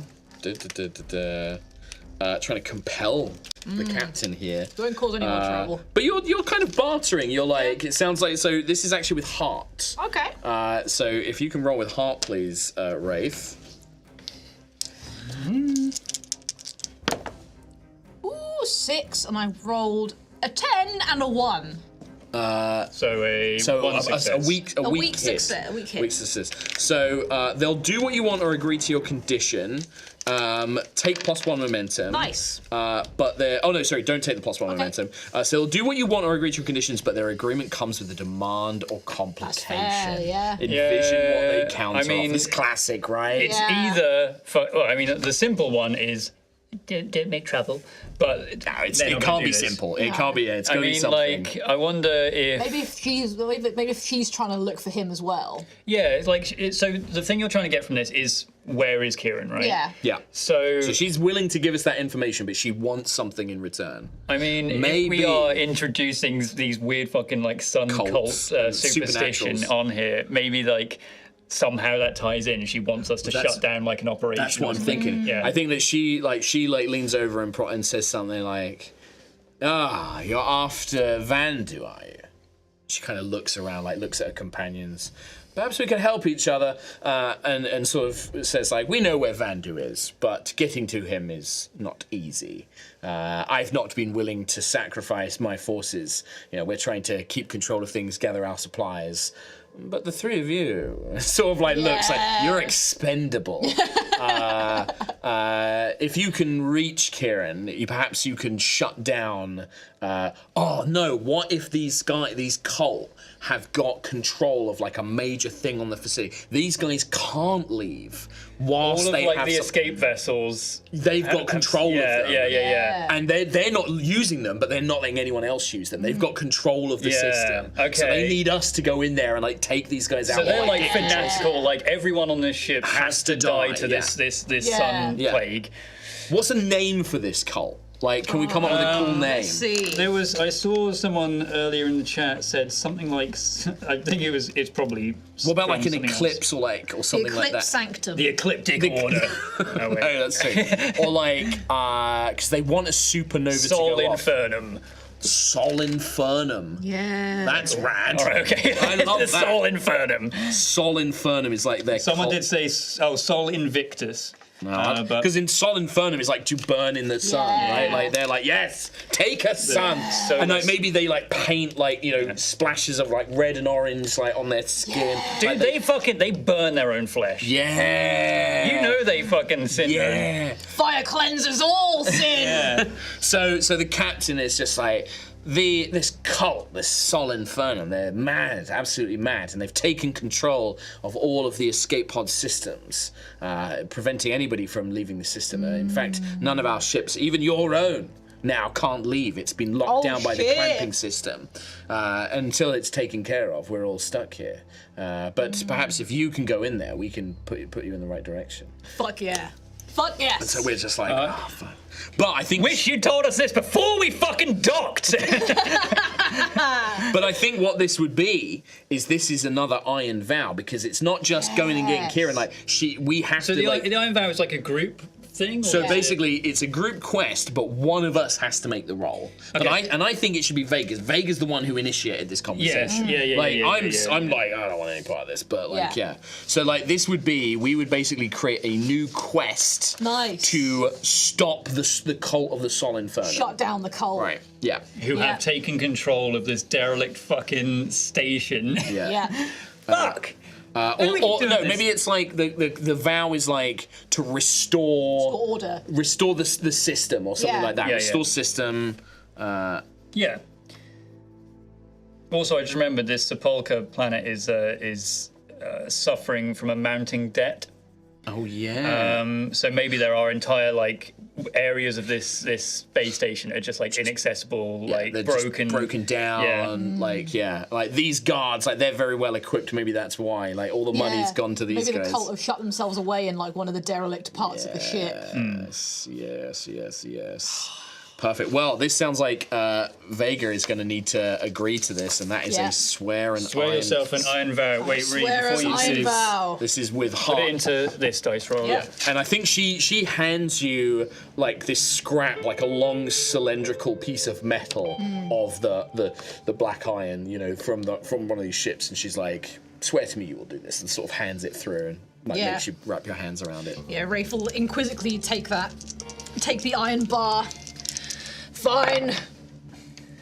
Oh god. It's a weak hit, I think. Yeah. Oh wait, what? So What's your heart? My heart is 8. So that is a weak hit, Yeah, it's only going to be a so weak. it's not a meet it or beat it. It's meet it or lose. It's got to be It's lower. kind of Yeah, like meet it or lose. it's kind of like almost like a half-hearted promise. Yeah, of course. Well, on It's still a success. Yeah. Well, on this it says, on a weak hit, you are determined, but begin your quest with more questions than answers. Take +1 momentum and envision what you do to find a path forward. So we can all kind of decide on that, envision a path forward. I think that this is the idea of like, this is where maybe Dex speaks up and he's just like, "Hey, Captain, you got any plans of the station? We need to figure out where these guys are hiding and how we can get past their defenses. Like we can't just do what we did in the corridor. We have to think smarter about this." And so he's going to be like, he's going to ask and see if they've got any kind of like maps. And I think I'm going to do a secure and advantage roll here with my wits. I'm going to try and use my brain to see if I can get us a lead. Yeah. Well, I'm tempted to also, I guess, to try and gain some information about the cult themselves. I almost want to ask my ghost. Yeah. Like That's this. a match and a strong hit match. Yes! Mark Humes and the double king. Woo! It goes both ways. I thought it was me to lose it. No, because I get my +3. Oh, so I'm at 8. I'm at 8 for my thing. Amazing. So on a strong hit, I take both. I gain +2 momentum. He did it! I've done it. I'm succeeding. He's not bad at rolling dice. All the time. He's good at the high numbers. Yeah, I get a numbers. +1 on my next move, but I got a match, which means there is a positive twist to all of this. Yes, and. So what could that be? What do we think that So positive twist you're is? This, trying to get the plans of the ship. yeah, so like maybe we let out the cell, we're giving our gear back. Maybe I think like your hammer is like given back to you. There's like a handcuff on it. Yeah. And like she brings us over to like a console, and it's like an old like CRT green lines, like barely like sweep the dust off of it kind of thing. Yeah. And like I'm looking at it, and I think that the twist is that's I'm like, hey, wait a minute. You said that they're down near the system for the escape pods and the docking clamps, right? Well, look at this, and I point out, and I'm like, there's a service tunnel that runs all the way along here, and that's not showing up on these, and he's got like printout maps, like that's not showing up on these plans. I don't think they know about this thing, and it's like a shortcut, basically. Yeah. Cool. So it's like we have like a cool shortcut that we can use, Yeah. maybe to like go in stealth, like they can't find us if we go in that way. Yeah. Love I that. like that. Yeah, so you get the map, Yeah. and on top of that, you get a way to actually break into this thing. Yeah, like not just like, because I was mainly doing it just like as a narrative, like, yeah, this is That's what Dex cool. would do and Sure, stuff like yeah, that. yeah. But I think the idea is that, yeah, we find like a pathway that's going to cause us less trouble. Like it's going to give us a direct route access to it. We're not going to have to like search around or like try and track down anything like that. Yeah, that's you know, sick. it will probably still be guarded and patrolled. Like maybe we're going to have to sneak our way through or something like that. But it's going to be like a direct access into this facility. Awesome. Yeah. But as you were like leaving the cell, like you cross the camera, and then as you pass over it, the shadow appears like from behind you, as if from nowhere. On the mention of like the Sol Infernum, I like look towards this thing, just hoping for some kind of information. So I can. When I make a move to call upon the haunts, the ghost's insight is literally what it says. Like, so what does that? So I think that depends on what you're doing. Like, is this like you like literally be like, what do you know about these guys or Yeah, something like so- that? Because that would be a gather information, right? When you search for clues, conduct an investigation, analyze evidence, or do research. Or it could be secure an advantage when you assess a situation, make preparations, or attempt to gain leverage. Yeah, So so I'd say this it's is- one of those two. I want to try and learn about this cult specifically, and I guess we'd make something up, right? But on a weak hit, I also endure stress. On a strong hit with a match, I mark 1 tick on my Bond's legacy track. You grow closer with your ghost. So if this is a gain, I mean, my wits is 2. Well, it depends on, so gather information is with wits. Yeah. If it's secure an advantage, but it depends on what you're doing with it. And I don't know how you would necessarily argue about it. I'd say it's gather information. Yeah. personally. I'm just trying to figure out, like, what would we actually find out here? It's a difficult one, because I'm trying to gather information about something that we are making up.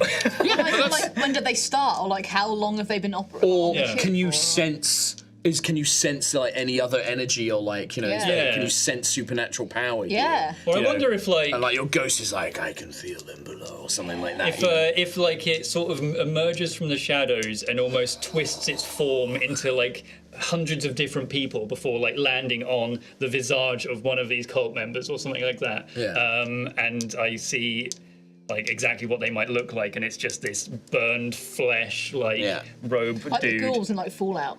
Baseball skin. Well, let's see what you do, because like depending on what the result is, depends on the information we get. Yeah, true. The nice thing with this is all the moves kind of lead you to like encourage you to like think. a Okay, certain way. sure. So you can also use the I get oracles plus as well. 2. Nice. That is, I get an 8, 1 on one of the dice, 8 on the other. So it's just it is a weak hit, which means I endure stress. All right, we'll do that in a minute. Which I'll do in a second. So on a weak hit, the information provides new insight, but also complicates your quest. Envision what you discover. Now, if you're struggling, if you get those action theme, the early oracles up, I know what I we can feel actually like use I want to those. discover, but it's Yeah. almost like that's the point of it. We make up shit. It's great. What if one of them has powers like you? Or like I was imagining that the person I see is Kieran. Right. He's in the cult. He's part of this thing. Well, you've got to endure stress first, my friend. So, yes. You lose 1 spirit. You can try and resist this by rolling either with spirit or heart, whichever is higher. If you get a strong hit, you get to recover that spirit that you lost, or you can gain momentum. I'll try it. With heart, you say? Yeah, you can. With heart or spirit. So your current spirit. So it'd be a 4 with your current spirit. So it goes down by 1. I'll go down by 1 and then I resist. Yeah, Right, okay. So +4. So it's pretty good. But when you Oh, I got a 5. That's a 5, weak, so it's a weak hit. I'm resisting the spirit drain. If you are not shaken, which you're not, you may lose momentum -1 in exchange for 1 spirit. Otherwise, just carry on. So you can drop 1 momentum to gain a spirit back. Nice. That's all right. I'll just go with that down to loss of 4. spirit. Yep. But yeah, like this, I don't imagine the ghost even like speaks to me. It almost just like shows me like this flickering form just goes through so many different people.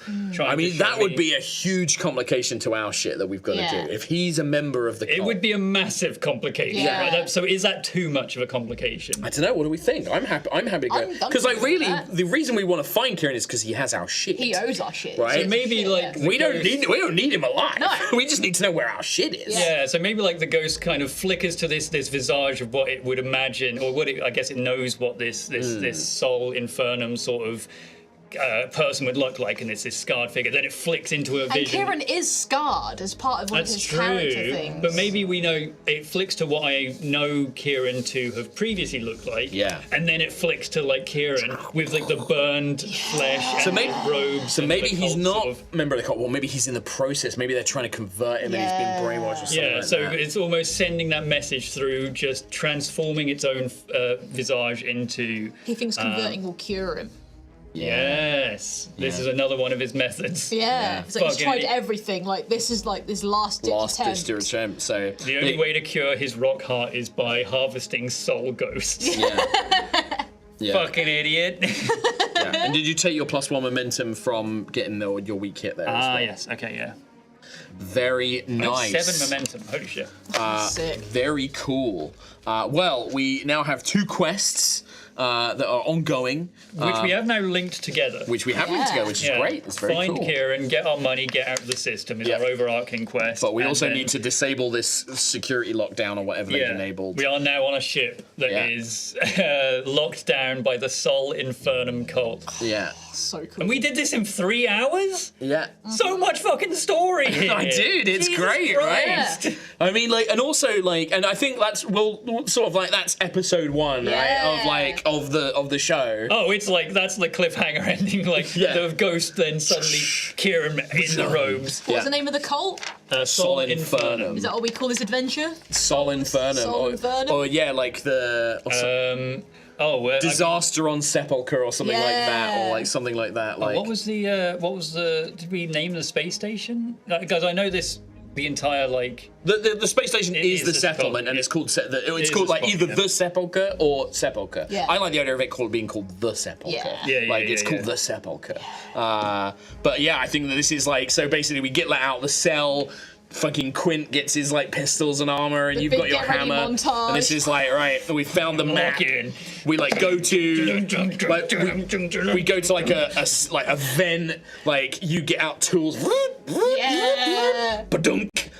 And then into the dark, and it's completely pitch black, maybe just with a faint red orange glow right at the bottom, and we hear like chanting, kind of, and it's just like, here we go, just like a little abseiler thing kind of goes down. As we go down into the depths of the sepulchre. In the movie version, Here Comes the Sun by the Beatles starts playing. But it's like Here comes the sun. comes the sun. Do, do, do. It's like a slow. It's like one very Blob. But yeah, that is going to be it. I think that's a Yeah, great that's point to awesome. leave it. That is, what we're did gonna- you guys think? Fucking loved it. You know That what? was I'm into great. it. Yeah, because we've played things like Microscope before, which is an entirely like universe building kind got of game, wild. or like a timeline building game, I suppose. Yeah. So yeah, I knew that this was in a similar vein, but I can't believe like how much sort of just stuff we've landed on here, like, and it really shows you like how that improvisation, like we were just making like it's just like, oh, well, what would be a cool thing, or what would make sense here? Yeah, let's do that, and like you just come out, well, like you roll and you go like, oh god, how do we link these things together? Like I think like literally a lot of that cult stuff came from For the Captain. Yeah, we rolled 2 words, avoid superstition, and we were like, yeah, what if there's like a cult on the space station? That's what they're up against, and it's like, and then it just all ties so well together. It's so good. And then like even in the combat, like I said, like you know, like that like it was going so well, and it just takes one bad roll, and it's like, how do we make that work? Oh well, yeah, the security team shows up and they fucking bust you down. Yeah. Because we've just started a massive fight, and like people are killing each other. I spaced 3 guys, you killed a bunch of people. Like you spaced it. yeah, they like took us on board and stuff like that, you know. And it's just like I love the way that things come together. Just get into it so quick. It's just like bish bash bosh. Here you go, away you go. It's fucking great. I love stuff like this. Yeah, and it works so well as a solo game. Like I said, Yes. I took this on holiday with me, and in the evenings in the bar, I had a little notebook, and I just had a dice tray with some dice, and I'd just write down like little like bullet points of what was happening, make some rolls, think, that'd be really cool. What if I did that? And I even like wrote like little lines of dialogue of like what my character would say or what an NPC would say, and build like a little story out of it. And it was just a ton of fun to do. So cool. I love this. And like great characters, we completely randomized our characters, like complete random characters. Yes, You know, and just everything, really came together. Yeah, So no, good. very cool. Sorry, I'm trying to log into the thingy. That's all right. Because I don't have my iPad today. Yeah, no, really, really cool. I'd love to, We should definitely revisit it. 100%, revisit it, yeah. coming back with like different characters or continuing the story. Just when we got some Well, free I mean, time. what a perfect thing! Like we could have it. Like let's say you can't make the next one. You know, we have, you taken over, like maybe you're like, having like a seizure or something from the ghost, but Trot wants to play. Yeah. Well, there's a civilian deep down there who's like hiding from the cult, and we're like, hey, come along with us. Hell yeah. We drag him along, and then that becomes his character, and he joins the crew. Love that. Or That's really whatever. cool. you know? But yeah, what did everyone in chat think of it? think? Like, I really enjoyed it. I think Yeah. it's the universe we created was just really cool. It's also just a great tool just to like inspire different scenarios in your own little games as well. So Starforged, I saw Tim Man asking, you can buy Starforged from our pals at Modiphius, by the way, not sponsored, Not but Modiphius sponsored. publish it. Very specific. If you would like to give it a try before spending your money, you can play Ironsworn, which is the sort of Viking Dark Age fantasy version. That is available completely for free on the Ironsworn website, on Sean Tompkins' website.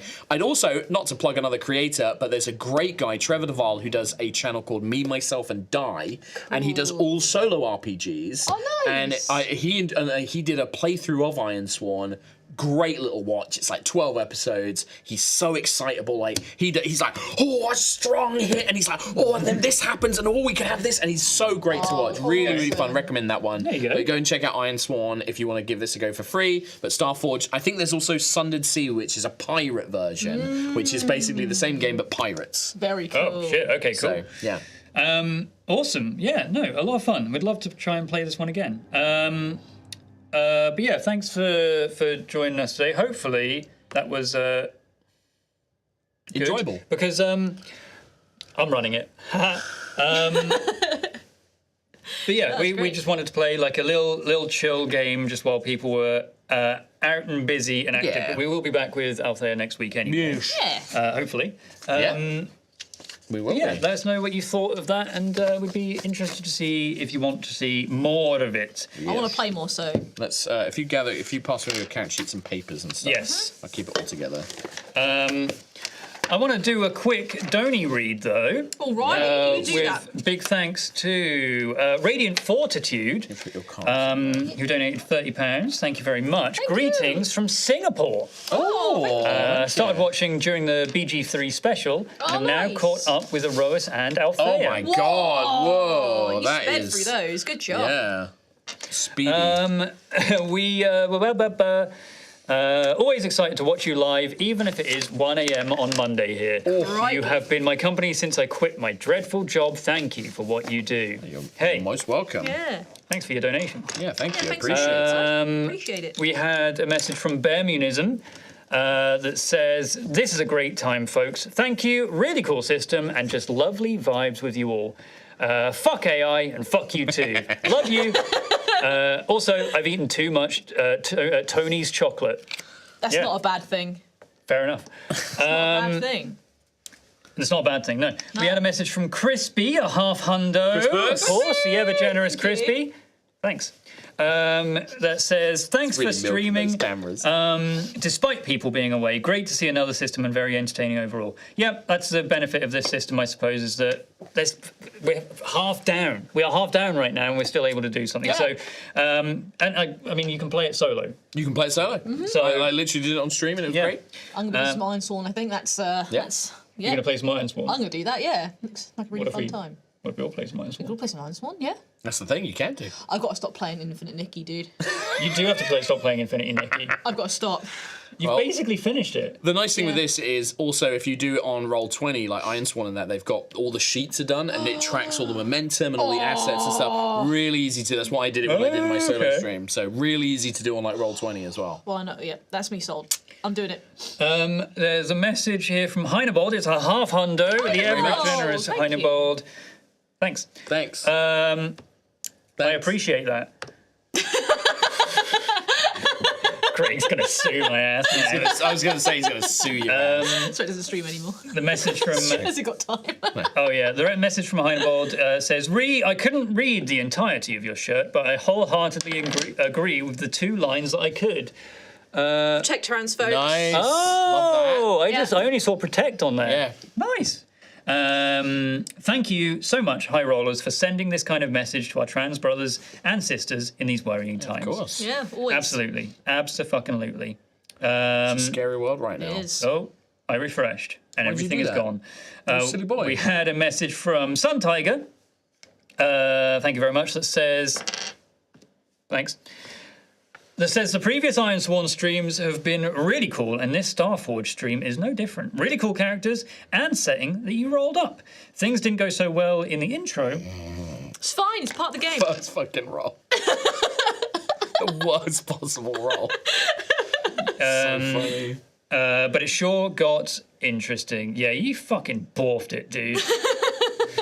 Full on borfed. You rolled 2 10s twice. Twice. Well, the first roll of the game was double 10s. But just summed up the situation. It was just like, you enter a ship and then just suddenly chaos breaks out. Great. It's so good. Sorry. We had a message from MK13 Wolf. I see.